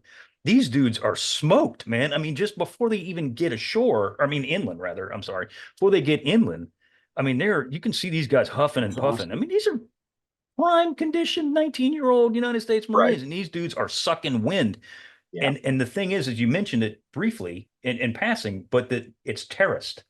The beaches are literally boom, boom, boom, boom. They're terraced, and that first terrace is steep. I mean, it's a haul to get up there from their original landing beaches, which are obviously now a little bit further inland, to that first or second, even the second terrace. I mean, it is stout. It is a stout run, serious run. Yeah. So One blessing, if there was a blessing here initially, is that the incoming Japanese fire was very, very minimal as the Marines are landing on shore. And we all know what's coming. But opposition on the beach was described as light, and what little had been encountered had been virtually eliminated at this point. As the first wave made it ashore, the second and third waves followed close behind. So I mean, we're pouring guys on this beach real quick. The initial waves were consolidated and pressed inland to a point roughly 300 yards from the shore. So they're making pretty good progress, albeit slow in the coffee grounds that they're running through. The only loud noises on the beaches were the cusses and the hollers of the Marines as they move further inland. However, the popular myth that the Marines didn't take any fire when landing, Bill, is not accurate, is it? It is not. So on the extreme right flank of the beaches at Blue Beach 2, I'll bring that back up. We're talking about over here, 325, they ran into a buzzsaw of Japanese fire at the moment they set foot on Iwo Jima's black sands in an area of the Marines called the Rock Quarry. And okay, I'll show that here too. Right there. Right over here. Yep. Heavy enemy machine gun fire raked Marines as they hit the beach. The terrain in that area is craggy, almost solid rock, hence the name Rock Quarry, and was impervious, good big word, to anything but direct fire. As the Marines moved up the first terrace, they ran into a crossfire from sand-covered pillboxes and the quarry. Now, these are probably naval infantry, right? Because it's on the island, not beach. In the or island. on the in, yeah. Yeah. Lieutenant Colonel Justice Chambers, a Saipan veteran, said, "You could have held up a cigarette and lit it from all the stuff flying by. We were in for a hell of a time." At that moment, the 25th was the only unit taking any kind of heavy fire, but that wasn't going to last, Seth. Indeed, it would not. One of the most important aspects of Kuribayashi's defensive plan was to allow the Marines to accumulate on the beach before he unleashes the dogs. About six, I've seen various the accounts are all over the estimations. place. They really are. And I think it's mainly, I think it's just where the artillery fire happened to land. Yeah. Some guys say 45 minutes after the landing. Some guys say 60. Some guys say 90 minutes after the landing. But regardless of the time, Kuribayashi gives the order and these guys just unleash it. Go ahead, John. I was just going to say, and one of the sort of false impressions that we get as modern consumers of history, if you watch a movie like, Letters from Iwo Jima, because of the nature of the movie as a visual storytelling medium, of course, they have to compress that time down to in just a couple of minutes worth of tension building, while the Marines are coming ashore. But it was a significantly longer time because Kuribayashi, being nobody's fool, understands that he wants to get several successive waves of Americans onto that beach, and he understands that that can't happen, instantaneously. And so, you get all sorts of different measurements of roughly an hour, I think would be 45 minutes, maybe something like that. But there are now several, successive waves of Americans who have been deposited on these beaches. And now that there is a good concentration where your indirect fire weapons can actually make some hay here, now he gives the signal. There's about 8 battalions worth of Marines ashore, ish. The mortar and artillery fire that the Japanese are dropping in here are it is incredibly accurate because, no surprise here, everything is pre-registered. Every freaking inch of those beaches is pre-registered and just zeroed in by this indirect fire artillery and mortar fire. They've all got their little cards that if I have to put it on this sector, it's this deflection and this elevation, and Yeah. And they're raining it down. I mean, they're bringing it down. These Marines instinctively go to ground. It's what they're taught to do. They're trying to dig in. And as we already know, it doesn't help at all. There's nowhere to hide. This place is as flat as a freaking pancake. No trees, no rocks, no nothing to cover. They are they are literally in the kill zone. The kill zone. That is one of the most incredible sights I think that I've ever beheld is when you stand on the top of Suribachi and you look down from the top of that hill to the landing beaches. I mean, my God, Nothing. It's there just is not so much as a blade of grass to hide behind. It's just absolutely naked to your gunfire. And so, you think about the Marines hunkering under the guns of that mother for 4 days, before they finally end up taking it. It's unearthly. the one thing Mike Mervosh, the guy we talked about before, the one thing he said was that, he was complaining about the sand and, not being able to dig in and everything else in a lot more colorful language than I am going to Yeah. use on this show. But he said the one advantage to that, and there was an advantage to it, is that the ground was so soft that when the artillery would hit, Mm, it would often, not always, obviously, but often would absorb a lot of the concussion. right. So there were guys that obviously, if you're close to it, you're going to get it regardless. But there Yeah. were guys who maybe, if this was Saipan, they would have gotten it and they didn't get it because the ground sucked up a lot Absorbed of a that lot of it. concussion. Yeah, I hadn't thought about that, but Yeah. yeah, that would make sense. So over 6,000 Marines are on the beach at this point. They're obviously stunned by the initial onslaught. They slowly begin to move inland because there's nowhere else to go. There's nowhere Yeah. to hide. You got to get inland. Go. The few LVTAs, and you will remember the LVTA it's an LVT. It's a tank. It's an amphibious tank, not a Sherman, but an LVTA. They were absolutely blasted by Japanese gunfire. The few that had made it inland a little ways were just annihilated. They were just blown to smithereens by the Japanese.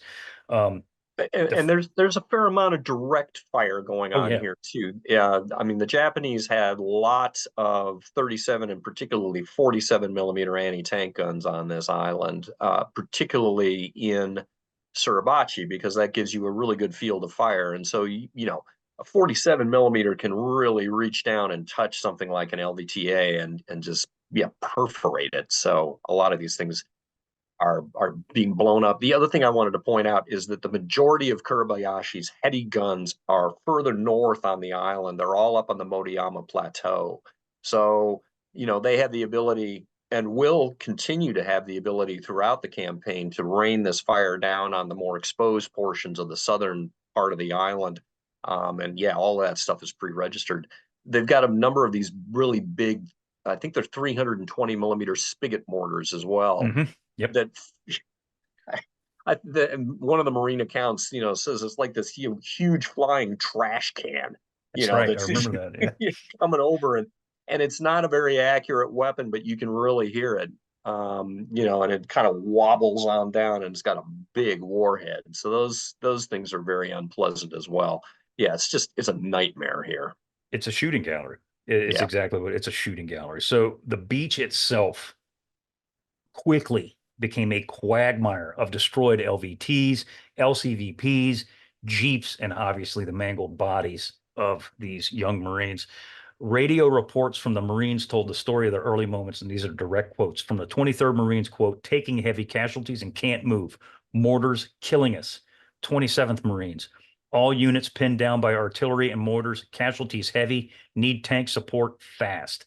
28th Marines, nearly across the neck, but taking heavy fire and movement stopped. Machine gun and artillery fire, heaviest I've ever seen, unquote. And these are combat veterans that are relaying this information. One of the best quotes in the whole show right here. Major John Antonelli put it best. He said, quote, crap hit the fan in copious quantities. Yeah, exactly. Yeah. Unquote. Unquote. The Japanese fire was murderous, absolutely murderous. Even Tarawa veterans who had been through that hell declared that Iwo was the worst they had ever seen, bar none, not even close. The beachhead, such as it was turning into a chaotic, absolute mess. Artillery was devastating anything and everything all over the place. The wounded were laid out on the beach waiting evacuation, and artillery barrages were wiping these guys out as they're laying there just prostrate. Yeah. There's footage of that too. Oh yeah. It's hellacious. It is absolutely hellacious. We talked about the LVTAs Bill, they're sending Shermans in here too, though. Yeah, they are. You know, the problem, they were requested by the 27th Marines. They made it ashore only to get eviscerated by Japanese fire. Sergeant Thomas Gallant recalled watching a Sherman get hit. A round punch into it as a finger through putty. It made a hole all the way through at the thickest part. The crew was dead and piled in a jellied liquefied mass, blended into a viscous sticky fluid. Boy, he gets graphic. Like something from a nightmare. This had to be one of those anti-tank guns, right? Yeah, John? that'd be a 47. At close range, that gun is perfectly capable of perforating a Sherman.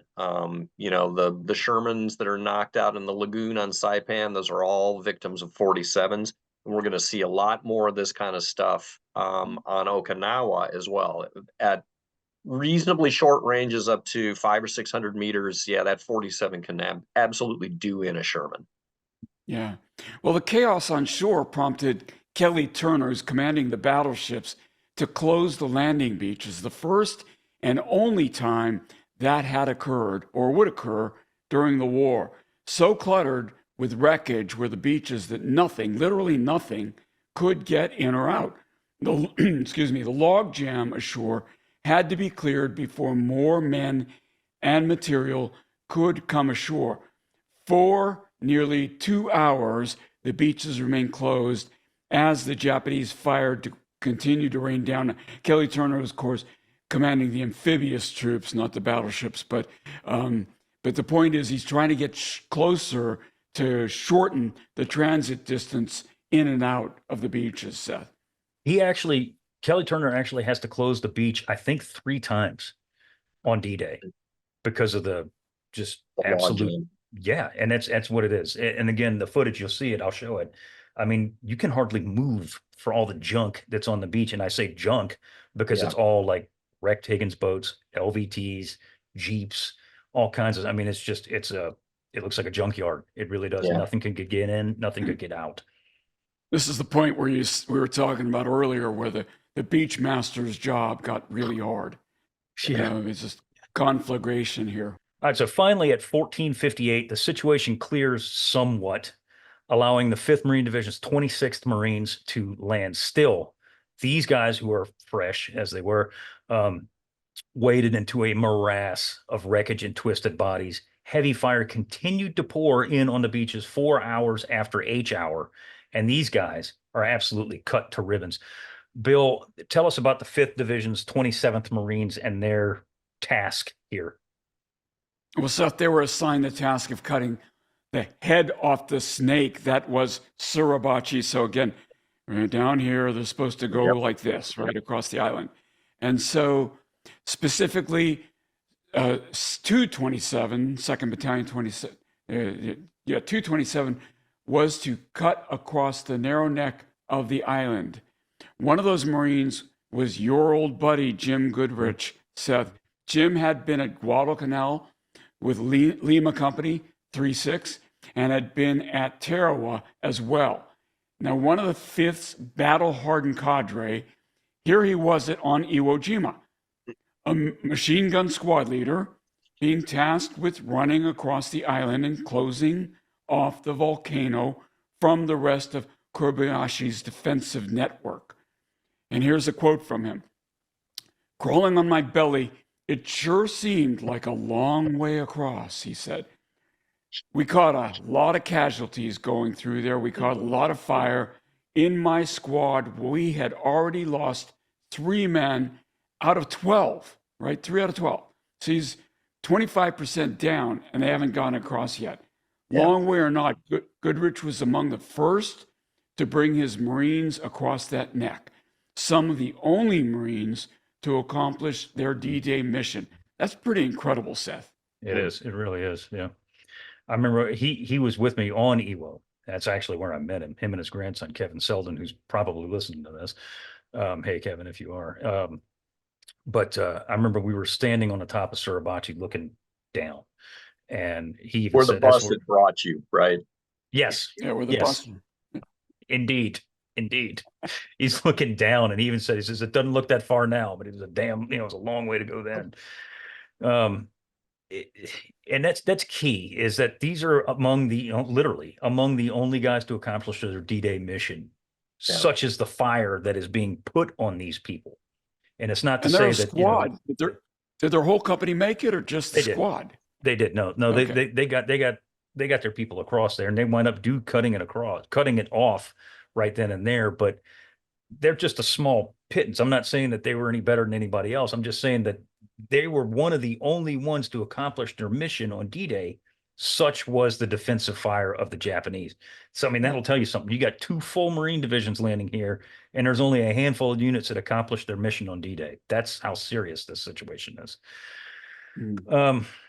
John, you wanted to talk about the dominant terrain feature that is Suribachi. Yeah, well, and we kind of already touched on this, that it really does completely command all of these beaches, that any sort of a direct fire weapon on this hill, and a lot of the weapons in Suribachi, again, it's not on Suribachi, it's in Suribachi, really are direct fire weapons. They got a lot of machine guns, they've got anti-tank guns as well. A little bit lower down, there's some artillery pieces as well that are taking pot shots. And some of these emplacements, again, have steel doors, so they open up the steel door, they yoink this, push the artillery piece up, take a pot shot, bring it back into the cave, close the doors again. So it's really difficult to knock these places out. And again, you and I both have sort of seen what it's like to be on top of this hill, and it really does dominate the entire island at this point. You can see literally everything. Yeah. With the exception maybe of the far end. The far north end. But yeah, every place there is a Marine right now on D-Day, man, you can see that. There's a famous Good. I was just going to say, there's a famous photograph of a Marine 75 millimeter pack howitzer that has taken pot shots at Suribachi, and that really does give you a sense for, I mean, when you're walking up to this hill, it's like an ogre, just hunkers over the, this end of the island. And that shot of that Marine 75 shows you just how naked you as a Marine were. The only thing you've got to hide behind is the gun shield on this gun, because man, there ain't nothing else to hide behind. It's not a dang thing. Really something. Yeah. I mean, there's nothing there. And when you're on, to your point exactly, when you're on top of Suribachi and you're looking down, you can see every single movement that is made. Everything. Yeah. If some guy scratches his face, you can see it. I mean, it's incredible. It really is. It's absolutely incredible. So shortly after noon, elements of the 23rd Marines had captured a large portion of Motoyama 1. The rest of the 4th Division's progress, however, had been slow, running into a series of minefields. That's another thing we didn't even talk about, is that the Japanese had mines everywhere on this. We talk about the Germans and the minefields and in Normandy and all that in the Atlantic Wall. I mean, they had them everywhere on Iwo Jima. They were literally everywhere. They ran into a series of these minefields, and I mean series, and concrete blockhouses so camouflaged that the Marines didn't see them until they opened fire on them, which was obviously a problem. Bunkers, caves, pillboxes all lined the quarry. Now we're up here on the quarry section, still giving the 4th Marine Division hell all evening long. From the high ground at the quarry, the Japanese fire still poured onto the beaches that night. One of the scenes from Letters from Iwo Jima that I do think is really effective, again, even with the compressed time frame, before they start putting fire on the beaches, there's this one scene where you're inside a Japanese bunker, and they slowly, they ratchet up the little firing slit, thing that's hiding the firing slit. And you, as the Japanese machine gunner, are looking out through the sort of the camouflage netting, and all you can see is the ankles of the Marines that are advancing on you. And that's why a lot of these Marines in many cases couldn't see these defensive fortifications. They were really well camouflaged, and they're really down low in the ground. And when they open up on you, they just murder the front rank of these guys. and you don't know where the fire is coming from, because in a lot of cases, yeah, it's coming down from the level of your ankles at you. It's just it's bad. It's a horrible, horrible place. It's a bad place. Casualties, no surprise to your point exactly, had been absolutely horrendous. 325 suffered an 83% casualty rate on D-Day alone. Of the 900 Marines from 325 that landed, only 150 were combat effective by nightfall the first day. That's just one unit, too. That's just one. Yeah. Don't even know what to say about that. Right. In most of the first few waves, company commanders, platoon leaders, and NCOs were wiped out. No surprise, because they're leading from the front. They are wiped out. And far too common sites on Iwo Jima, PFCs and corporals are leading companies in some states and some units. 2,312 Marines and Navy corpsmen were killed in the first 18 hours. And I just want to stop right there, because I had not seen that statistic before. I don't know where you dredge that up, but these are not casualties. These are KIA, is what you're saying.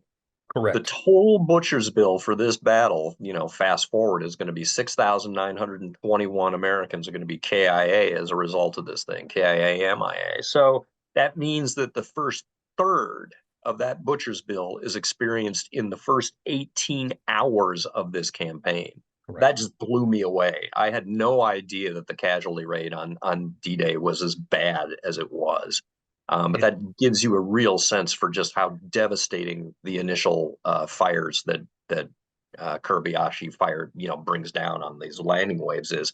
Holy Moses! Yeah, I mean it was an absolute bloodbath. There's some radio snippets, like radio broadcasts that were broadcast from the beach. I'm sure we probably all heard them. I'm going to see if I can dig some up and put them in here.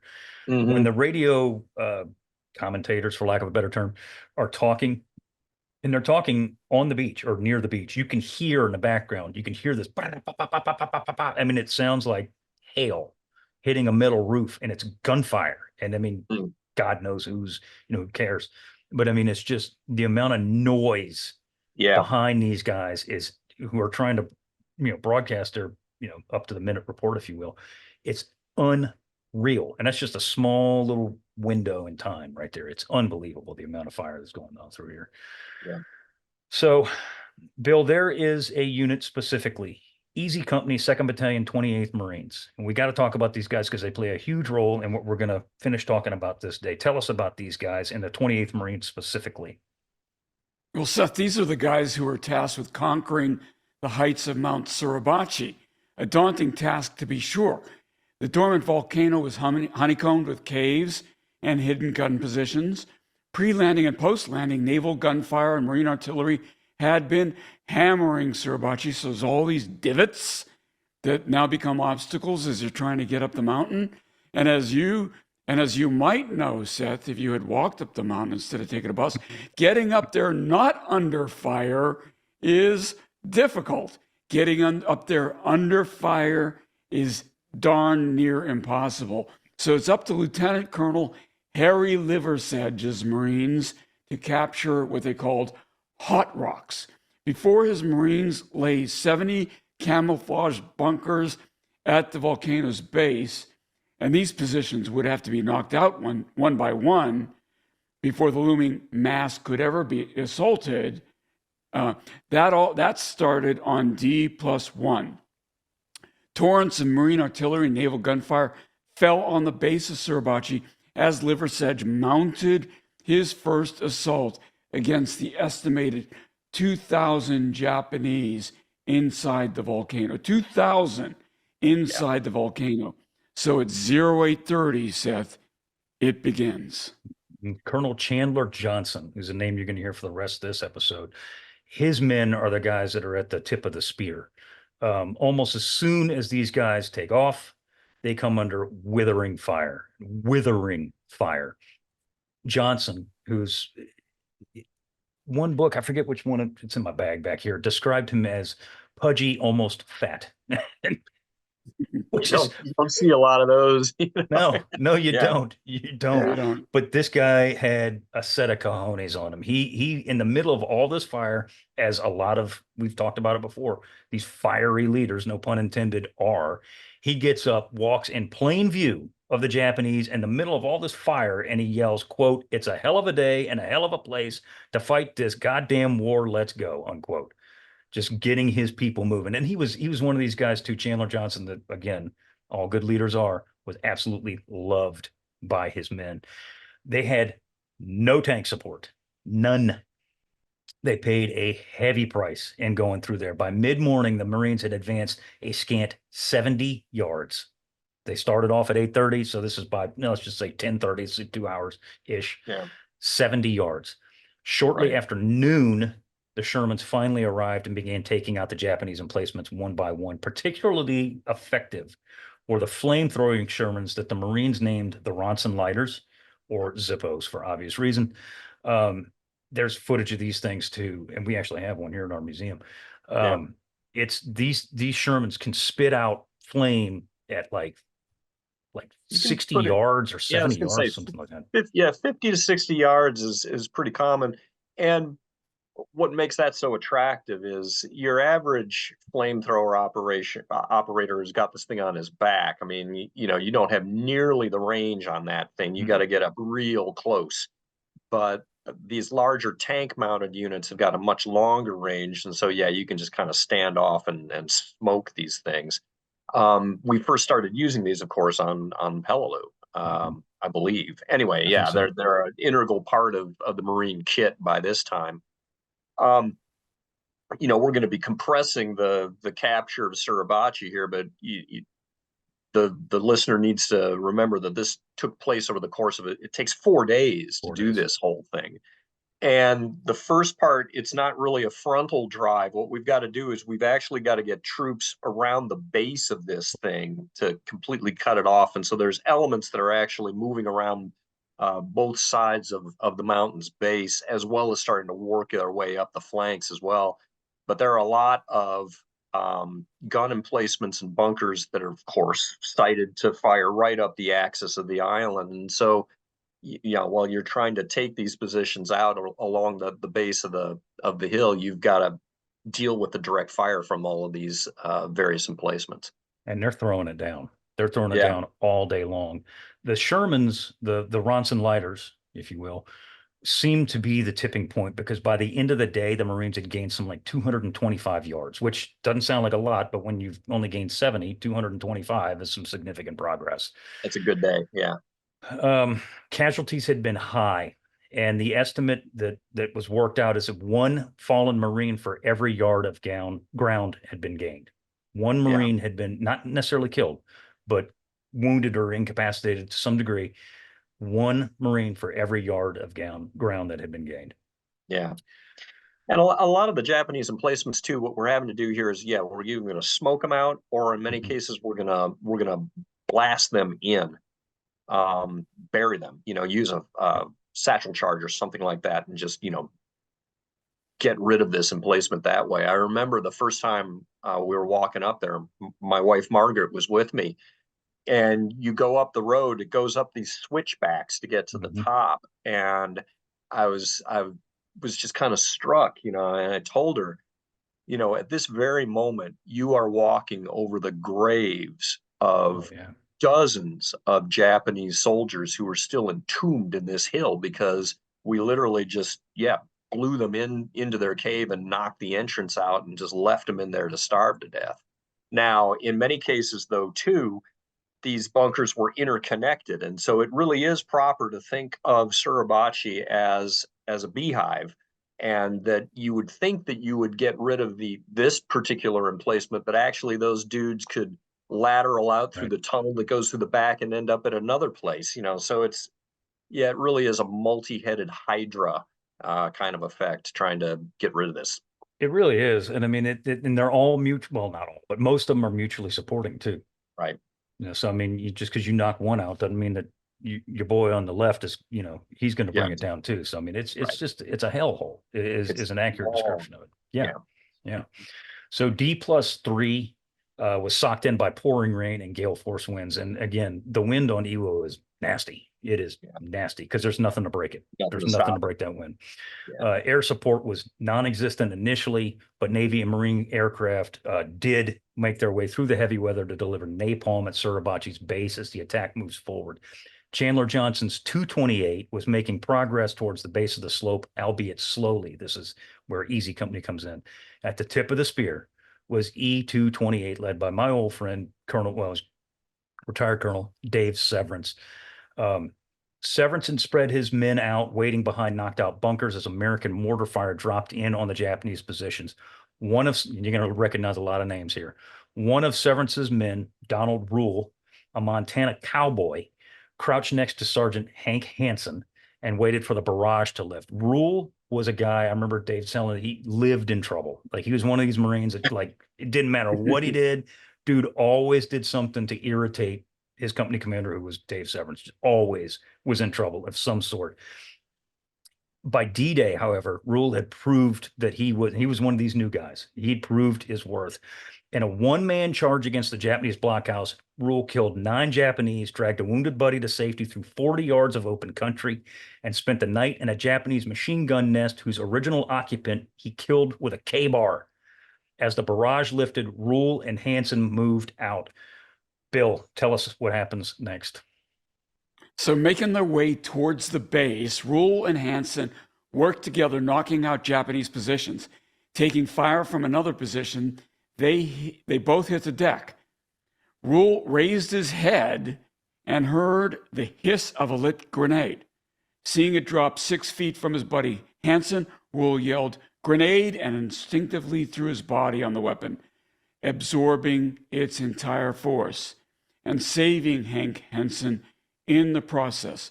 Rule was killed instantly and would later receive the Medal of Honor posthumously for his sacrifice. And the Japanese fire intensified as Easy moved forward. Platoon leader John K. Wells and 3 other Marines, taking shelter in a shell crater, all were hit as Corpsman John Bradley, you remember his name, and you know why you remember his name, rushed in to administer first aid. Wells would be evacuated, and his platoon would be commanded by Lieutenant Harry Schreer. Japanese fire continued from a pillbox in front of Schrier's men when flamethrower operator Charles Lindbergh turns the Japanese position into a furnace after a 25-yard crawl under machine gun fire. Still, it wasn't enough Japanese fire from at least 3 pillboxes that held up the enemy advance. It wasn't enough. So Ernest I. Thomas, who was consistently rated among the best men in Echo 228, knew what to do to stop the fire. Locating 3 Shermans, he led them to the Japanese position and, along with Lindbergh and the tanks, knocked out the remaining pillboxes that allowed the rest of the battalion the freedom to break through and surround the base of Suribachi. Thomas was awarded the Navy Cross and Lindbergh the Silver Star, Seth. So there's a lot of heroism going on here. Yeah. Big time in one company. I mean, all over, but this specific company in particular. For the remainder of the day, the fighting is absolutely fierce, but progress is being made. Machine gun fire and mortar still rained down from Suribachi's heights as the Marines dug in on the night, having gained 1,000 yards on that day alone. That is a significant advance. This is why Ernest I. Thomas gets the Navy Cross, because he blew that area open so the battalion could make that advance. That day, the Marines and Dave Severance's E-228 became the most decorated company in Marine Corps history for a single dawn to dusk action. 1 Medal of Honor, 2 Navy Crosses, 1 Silver Star, 7 Bronze Stars with V for Valor, and 17 Purple Hearts. Yikes. My goodness. One company in one day. Right. One day. Mm-hmm. So typically of the Japanese, that night they hit E-228 and the rest of Chandler Johnson's unit in a well-planned night raid. Remember we said there's no bonsai charges? There are no bonsai charges. This was apparently a very well-planned and they tried to execute a well-planned attack, as they weren't just running out pell-mell to go hit the American positions. They were actually trying to make their way to the American positions when they were backlit by the moon and flares. And as soon as that happens, it's all over with. The Marines rain mortar fire down. They kill 60 Japanese in the initial barrage. 28 make it through the mortar fire, and they're cut down by rifle and machine gun fire in hand-to-hand combat in about a 10-minute fight. The following day, in a cold driving rain, Johnson's men worked their way around the volcano, destroying any positions they ran into. No artillery fire or tank support or air support was provided because of the weather and the muck. And at the base of Suribachi, it does get, or it can get, kind of yucky in terms of terrain. Because there is, I mean, it is a mountain. It's a volcano, albeit, but it is a mountain. And there is some sort of actual dirt, if you will, at the bottom of this thing. And it can get kind of gross. And there was nothing could really make their way up around to that part of the mountain. Have you been down around the section of the base? It's very jumbled. You have a lot of, there's a lot of boulders and also dirt, as you say. Basically, what's going to happen once you get to the actual part where the hill starts going up, your tank support is going to be gone. The tanks can't get up there. There was no road there at the time. And so it's going to be a pure infantry fight from that point forward. You may get some direct fire support from tanks at the base of the hill, but you ain't going to have them with you there. So, yeah. And you can imagine all this water. It's not very, I guess, maybe it is absorptive, but that water is running down the hill in this heavy rainfall, isn't it? Yeah. Although a lot of them, I'm sure, would have been just delighted to have had access to some water too. The Japanese included. So for sure. By the end of the third day, the Marines held the base of Suribachi and had cleared a section of the lower portion of the slopes. The next day, which would be day 4, Johnson would send his Marines up the slopes to clear what was left. The price had been high since D-Day. The 5th Marine Division alone had lost some 2,057 men from the beaches to the slopes of Suribachi. These are not killed. These are casualties all as a whole. And the rush up Hot Rocks was feared that it would actually be the worst yet. Which suggests that if your figures per KIA for, D plus 18 hours or 2,300, that says that it's our other division. It's fourth. That has really taken the heavier casualties on D-Day than 5th. Because if you look, because the quarry is right there, and that's what I was going to say, exactly. Because if you look at the landing beaches, the 5th has taken rifle and machine gun fire, no doubt. I mean, they're getting it from Suribachi, they're getting it from some of the pillboxes that they run into on that area, but that quarry is hanging there and just pouring it in to the 4th Division on that side. Yeah, you've got enfilading fire going right down from the quarry down there, section of the beaches, and then all the indirect fire. Sorry, I was just no. my head there. Yeah, anyway. No, but that's a good observation though, because I mean, again, if you've been there, or even if you see the dang pictures of it, I mean, that is a formidable nest of Japanese defensive positions, such as they were right there. Yeah, it's a beast. All right. So Johnson on day 4 is determined that his Marines are going to make it to the top of Hot Rocks no matter what by sundown. Like, he's going to get his people up there. He's had enough of this. They need to get this over with. Well, they need to get it over. They got other jobs they got to do. Not long after daybreak, he sent out his first patrols. The first few patrols made it about halfway up Suribachi and found surprisingly light resistance. A small patrol had actually made their way up to the top, but when they get up there, they see all these Japanese machine guns that are unmanned, by the way, but the machine guns are there with ammunition stacked up all around them, and they're like, nope, and they turn around and they haul behind, back down to the back end of the mountain. Around 0800, Johnson calls for Dave Severance again. He orders Severance's E-228 to send a patrol up the mountain, and at this time, make it to the top and stay there, no matter what. Johnson asked Dave who would lead the patrol, and Dave told him Schreier. This is Harold Schreier. Send him to me, please, Captain, is all Johnston said to Severance. Schreier walks into Johnson's CP, and before he could say anything, Johnson handed him a folded American flag the battalion adjutant, Lieutenant Greeley Wells, had swiped from their transport to USS Missoula before the landing, and simply said, quote, "If you get to the top, put this up," unquote. and I want to visit that quote for a second. If you get to the top, put this up. Yeah. Oh my goodness. Is by no means assured. No, not at all. Not at all. Bill, tell us about Schreier here. Okay, so he assumed company XO duties due to the amount of the wounded. He assembled a 40-man combat patrol and began the climb at around 0830. Scouts from Delta and Foxtrot companies, that's not what they called them, were already on the slopes and pointed out the best and the quote-unquote easiest, nothing is easy, route to the top to Schreier, and glanced up and said, yeah, sure. With Schreier, aside from his infantry, were demolition men, flamethrower operators, a radio operator, and 2 stretcher teams. They probably thought that wouldn't be enough. Expecting the worst, Schreier moved his men out single file and began the long, slow climb. Initially, the going was easy. The Marines, with Schreier in the lead, made quick progress up the slopes of Suribachi. As the height increased, however, the pace slowed. These guys began sucking wind.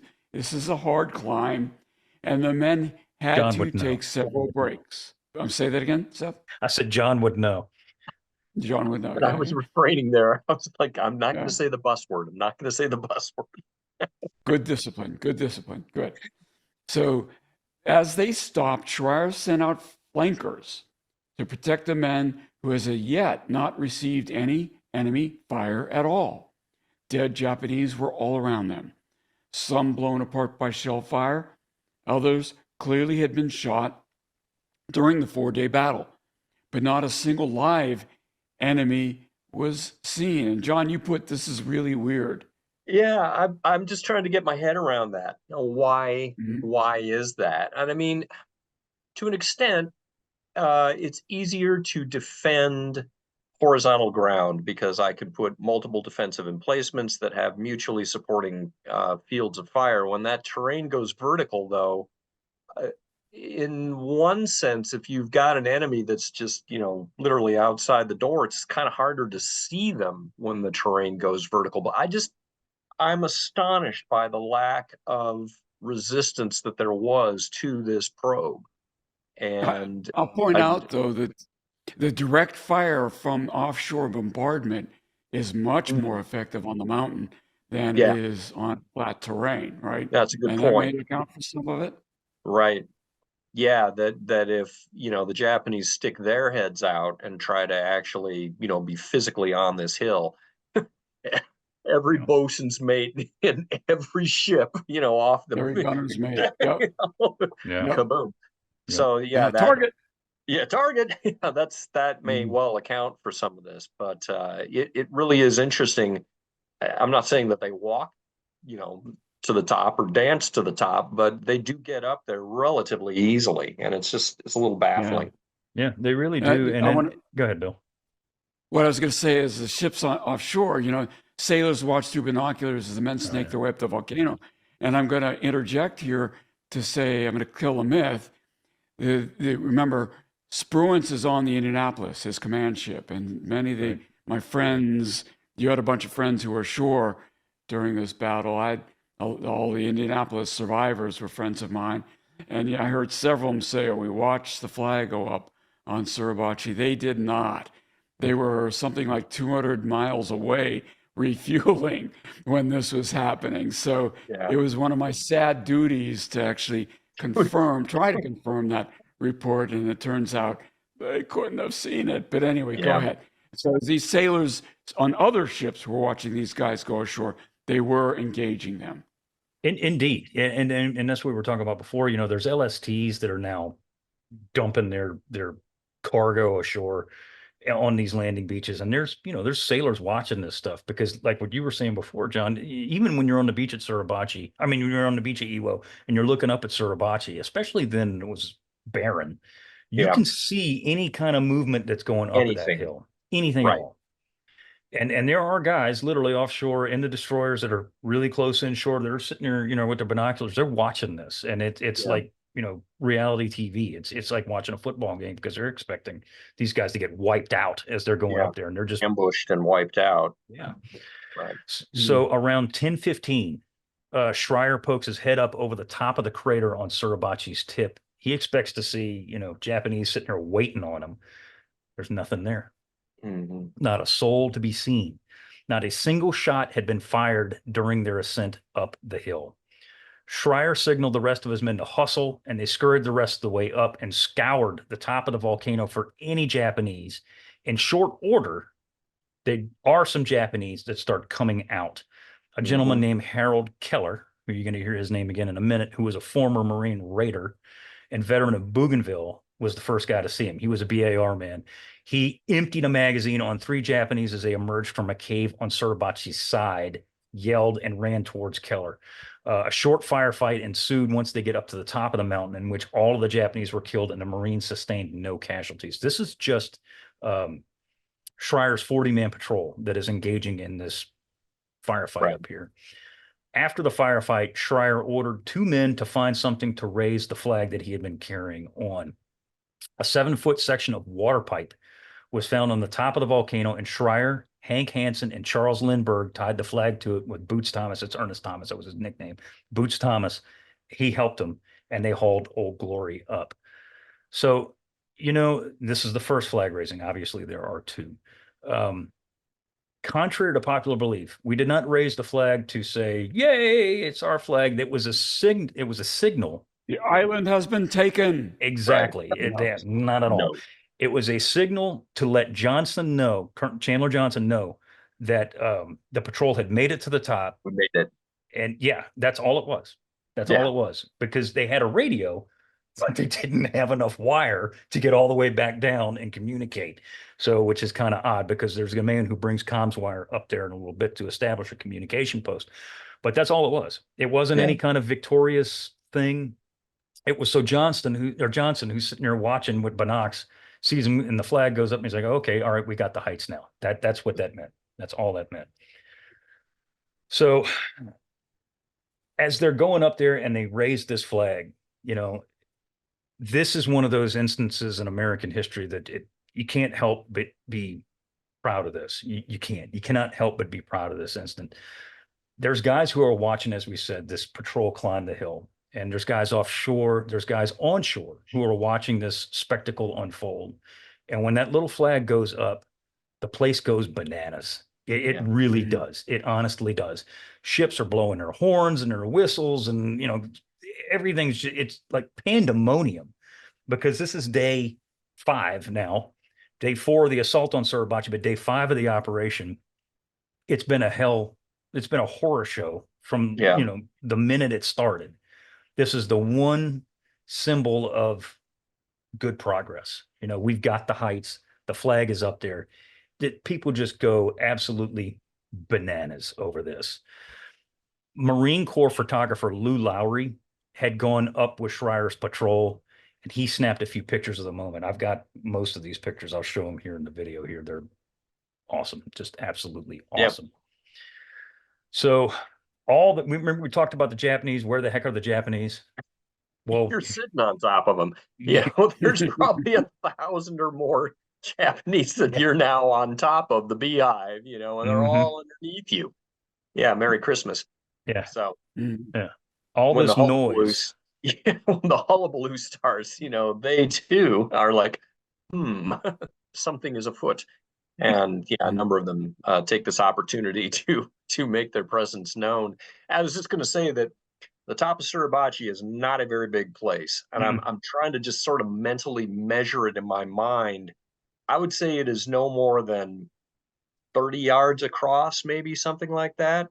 From like the beach side to the back side, I'd say 30, maybe 40 at most. And probably about as wide ish. Yeah. Was it longer than your bus, Seth? No. I didn't go there, man. I did not go there. But yeah, it is not a big place at all. And so it's not as if Schreier's patrol has a lot of tactical depth to fall back on. got nothing. If you get kicked off the top of this hill, you get kicked off the top of this hill, and now the Japanese have got the high ground, and they're going to rain fire down on you while you're trying to retreat. So yeah, not a happy. You just beat the anthill though. Right. And the ants are coming out. Here they come. Interestingly enough, is that, well, I guess it's not interesting. I mean, it makes sense, but the Japanese, when they do come out of their holes and attack, they go right up to the top, and they're trying to get rid of Schreier's 40-man patrol. Almost all of their fire is directed towards these guys. And I put in the notes that it was a short firefight, and I guess by firefight standards, it was short, but it was actually multiple firefights. It wasn't just once. It was like 5-6 times. The Japanese came out and they would direct fire, because there's film footage of this stuff caught on film by Bill Janoust. And we're going to talk about Janoust here in just a second. And Janoust, of course, went up with the second patrol. So it's 2 hours later when this, or actually about 2.5 hours later, when all this stuff goes down. So to that end, 2 hours after raising the first flag, Chandler Johnson decided that a larger flag should be put up. Again, he taps Dave Severance for the job, because this is his company up at the top. By the way, Dave Severance never went to the top of Suribachi. That was his company, never went to the top. Huh. He ordered one of his squad leaders, a gentleman named Mike Strank, to pick some men and go up and replace the flag, and also establish communications with the crest. As I said, there was no communication with the crest. Apparently the radio was not working, because there was never any kind of radio communication up there until this time. Strank picked Harlan Block, Ira Hayes, and Franklin Sousley, who grabbed a spool of communications wire. Rennie Gagnon was ordered to bring the second flag up and bring the first flag back down to Chandler Johnson for safekeeping. Yeah. And Seth, quick question though. Didn't Secretary Forrestal have something to do with this? Wasn't he here? He was. Yes, he was. He was here. Mm-hmm. He was here. Yeah. And I can't remember if it was the first flag or the second flag, where he said that with that flag raising, there'll be a Marine Corps for 500 years. There's that famous quote by Forrestal. I can't remember if it was the first or second flag. Yeah. It was the second flag, yeah. Either way, but you're 100% right. Yeah, he was. And Forrestal said that he wanted that flag. And Johnson's like, not on your life. You're not getting this flag. Not a chance. Mr. Secretary. Yeah, but imagine today, Secretary of the Navy going into an active battle like this. Combat zone, It would never happen. Yeah. It would never happen. Mm-hmm. So Strank's patrol, now pretty much devoid of Japanese gunfire, makes it up the slopes quickly. He rapidly explained the situation to Schreier, who just rolled his eyes. You can imagine this guy's like, really? Come on. Yeah. You need a bigger flag? Okay. Good God. Yeah, right. Upon reaching the top, Ira Hayes and Franklin Sousley found another piece of rain pipe or drain pipe and secured the flag to the pipe. Strank, Block, Sousley, and Hayes all grabbed the pipe and began to raise the larger piece of drain pipe up with the flag on it. This thing was long, significantly longer and heavier than the first one. 2 other Marines, now identified as Harold Keller, the X-Raider, the guy who opened fire from the top of the hill, and Harold Schultz, rushed in and piled rocks around the base of the pole and then helped raise the flag. In seconds, it was done. That was it. Literally just that fast. It was done. The Marines thought nothing of it and walked away. Bill, tell us about the rest of it. Yeah, so this is so incredible. Associated Press photographer Joe Rosenthal, who had accompanied Strank up the mountain, he's a combat photographer, was a civilian, remember, was standing on a pile of rocks next to Bill Janoust, who was not a civilian, right? No, he was a Marine Corps. Yeah. Who had a movie camera. Janoust asked Rosenthal, "I'm not in your way, am I, Joe?" And Rosenthal replied, "Oh, no. Oh, wait, there it goes, Bill." Rosenthal had just enough time to raise his camera. And if you listen to his interview about this, he says he didn't even really have time to look through it and make sure the photograph was composed properly. He just clicked his shutter and snapped one image. This had to be providential. I mean, the fact that I'm a photographer, And I could take 500 images to get one good one. You take one image, you know it's not going to come out. It's just the way it works. Right. It's going to be garbage. That's the way it works. Yeah. The image captured on February 23rd, 1945 is one of the most iconic photographs ever taken in all of history. Not the most iconic military photograph or marine photograph or combat photograph, one of the most iconic photographs because it defined not just a war, it defined a service, it defined a country, it defined a source of courage and patriotism and pride. And, you know, just it took 2 days, and people forget, yeah, we could actually electronically transmit photographs even before there was such a thing as a fax machine. But 2 days later, this Rosenthal image was splattered across every newspaper in the free world. It was iconic. Bill Jenoust would never see the video footage, which you've all seen, the video footage. Rosenthal didn't do that. Jenoust did that. He would never live to see it because on March 3rd, 1945, he would be killed while shining a flashlight into a cave that's still been occupied by Japanese. The cave was thought to be empty, but clearly it was not. Unable to retrieve his body, Marines sealed the cave with satchel charges. So to this day, the man who shot that famous video is still on Iwo Jima. And as you said, Seth, Forrestal knew, in his political sense, was such that he knew that this would guarantee the existence of the Marine Corps forever. But that photograph means so much more than that. Oh God, yeah. I mean, it's hard to put it into words, really. And I mean, everybody's seen this photograph. I mean, I agree. It's probably one of the most famous it is one of the most famous photographs ever taken. And I mean, just the struggle. If you know anything about Iwo Jima, which hopefully you will after listening to this, the struggle that it was just to get to that point. Mm-hmm. It's inspiring, if nothing else. And frankly, it's an awesome picture. Yeah. But I don't know. There's just something to it. It's stirring every time. Beautifully composed, and it's got a really dynamic nature to it too. And you can sense the muscle power as you're trying to put this thing up. Yeah, it's the thing. So it's an action shot. Yeah, an action shot. The right shutter speed and everything was in focus. This stuff doesn't happen like that. It just doesn't, right? Yeah. This isn't remarkable. Yeah, it truly is. And this is 6 days, and the battle goes on for another month.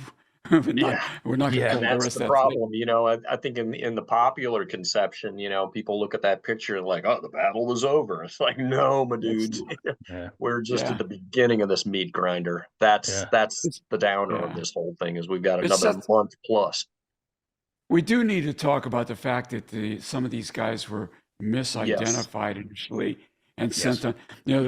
There's some irritated Navy guys who say if it hadn't been that a Navy corpsman was initially identified in the photograph, the Marines would never have cared to validate that we had the names right. They just wanted to take the Navy guy out of the picture. But this was actually started by an amateur historian, right, who had nothing to do with that. True? 100%. But there was actually misidentification even in 1945. So of who, because as soon as Forrestal sees this picture, and later Roosevelt sees this picture, he's like, who are these guys? And I want them home right now. Because to your point, Bill, they recognized a political opportunity when they could see it. And they wanted to send these guys on a war bond drive, which, spoiler alert, they did. Hell of a lot of war bonds with these dudes, right? Yeah. Exactly. So they want to know exactly who these guys are, and they want them off that island like yesterday. And there was some misidentification initially in 1945. Hank Hansen, the guy that we talked about earlier, who was friends with Don Rule, the Medal of Honor recipient who threw himself on a grenade, Hank Hansen was initially identified in that picture. And Ira Hayes was the guy that said, that ain't Hansen, that's Harlan Block. I know because I was with him. And he identifies like, this is me, this is Harlan, that's da-da-da-da-da-da-da-da-da. And so there was misidentification then, just from that aspect. Another guy, two guys, of course, that are identified in the initial image that we think that are the guys in that second flag raising image, exactly to your point, Bill, I think until 2016, were thought to be Rennie Gagnon and Jon Bradley. And I don't want to denigrate anybody's post-war memory at all, but both of those guys knew that they were not in those photographs. Like they both knew that they were not in that photograph. 100%, no question. There's a rumor that Bradley at least was in the first flag raising. Not true? No, because the first flag raising is Lindbergh, Schreier. We named Ernest Thomas and dang, the other guy, I can't remember his name. God bless his heart. Now we have to go back to the notes. Now I got to go back to the damn notes. But Keller. Keller. No, not Keller. No, not Keller. No. Sousley. Nope, he's in the second one. Okay. Goodness gracious. Oh, here it is. Hank Hansen, Harold Schreier, Charles Lindbergh, and Ernest Thomas, Boots Thomas. Those are the guys that raised the first flag. Doc Bradley is with that patrol. There is no question there. He's in some of the footage. Like if you see these guys like ambling around on the top of Suribachi, the Janoust's footage, you can see Bradley in there because he's the only corpsman up there. And you can tell by his what do they call him? Unit 3. Slightly different uniform. Yeah, and the gear. He's got medical kits hanging on his belt. That's it. Yeah. That's it. Yeah. Yeah. So you can see Bradley there. I mean, he was definitely there. Did he raise the flag? Either of them? No. He did help take down the first one. That is indisputable because, again, you can see him in the pictures. Because as the first flag is coming down, the second one goes up. It's not simultaneous, but it's not far off because there's a picture, which I'll show here, of the first flag being like laying horizontal and the guys are taking the flag off the pole and the second flag's already up. So, and in some of that footage, you see Doc Bradley in there. He's definitely there, but he did not raise that second flag. And so much so that just to set the record straight right now, the guys who did raise that flag, there were 6 United States Marines. They were Mike Strank, Harlan Block, Franklin Sousley, Ira Hayes, Harold Schultz, and Harold Keller. And in 2016, amateur historians were able to basically forensically identify the other two guys through their uniforms, like through their gear. Like one of them had a helmet strap hanging loose and all this other kind of stuff. One of them had a wedding ring. I think it was Keller. Helmet. Right. Helmet liner. Something like that. Yeah. And some of that, of course, is in response to Bradley's book, Flag of Our Fathers, which came out in 2000. That was, Jim Hornfisher was his agent back then. Anyway, the amount of forensic brain power that has been thrown at trying to figure out who these 6 dudes were is really pretty interesting. Yeah, it's impressive too. It really is. And finally, the Corps did admit twice, mind you, that they had misidentified, or actually 3 times technically, that they had misidentified the flag raisers. And I believe 2016 was the last time. And they correctly identified all the men who did raise the flag. Ironically enough, neither Schultz nor Keller ever received until now recognition for their roles in the famous image until after their deaths. However, there is evidence in forms of letters that Keller tried to say after the war. He's like, yo, that's me. Right. That's not, he didn't even say that's not Bradley or Gagnon or whatever. He said, that's me. And there's evidence that the United States Marine Corps basically said, shut up. Yeah. So anyway, sit down and not a good look. No, not a good look, but we know who they are now. And that's the most important part. Yeah. Right. Well, gentlemen, I think we're going to wrap this meat grinder up for part 1 here on Iwo. We're going to have to cover this sucker in good gravy, 2.5 hours. We're going to have to cover the rest of this thing in another episode. Is there anything you guys want to leave off or leave with before we wrap this essentially first 5 days up? Other than the fact, that this is the teaser, right? That we've now been fighting on Iwo Jima for a grand total of 5 days, and there are still, more than a month's worth of combat here that has to take place to secure this godforsaken island. Yeah, and I know how much you love the movie Flags of Our Fathers, Seth, because it's so incredibly accurate. I'm saying cynically here. I know. But the one line I do remember of Ira Hayes that I think it probably correctly reflects his attitude. I'm not sure he actually said it, was the point of where he says, yeah, that was on day 6. We were there for another month, dude. You know, where were you? You Yeah. know? Yeah. And yeah, he was right about that. Yeah. Ira Hayes was a bad dude too. You know, there were post-war, there was a lot of racism going through, just put it Yes. mildly, when talking about Ira Hayes, who was obviously a Pima Indian, who was Native American. He did have trouble with alcohol. He did have some massive post-traumatic stress issues, big time, even during the war, because he himself was a combat veteran. He's a paramarine. So Ira Hayes is one of the badder Marines that you will ever hear about. He was the real deal. He was legit. And anybody who slanders Ira Hayes is a jackass. I'm just going to say that right now. Anybody, but I mean, Hayes was the real deal. He's a great man. Indeed, Yeah. indeed. He had demons, unfortunately. Right. Because a lot of these guys did. Oh yeah. Oh Yeah. All right, gang. I guess we should wrap up this bad boy, because there's 32 more days. Not that we're going to do 32 more episodes, but there's 32 more days of the indescribable violence on Iwo Jima. 2020 hindsight after action report. We should have split this Iwo Jima battle up into 3 episodes, not 2. Yeah. So with that, we want to thank you for listening in on our conversation. Please subscribe to the Unauthorized History of the Pacific War podcast wherever you receive your podcast. Give us a rating and review. We do appreciate it. If you want to look at the video version of this, if you're not already doing so, look at our YouTube channel called the Unauthorized History of the Pacific War podcast. If you have a question or comment, send us an email at unauthorizedpacificpodcast@gmail.com. Once again, my name is Seth Perrin. I want to thank you very much for listening and or watching. John, my buddy, as always. It's a pleasure. Thanks for having me. Bill, bring us home. And we'll see you again for the 2nd episode on Iwo Jima next week.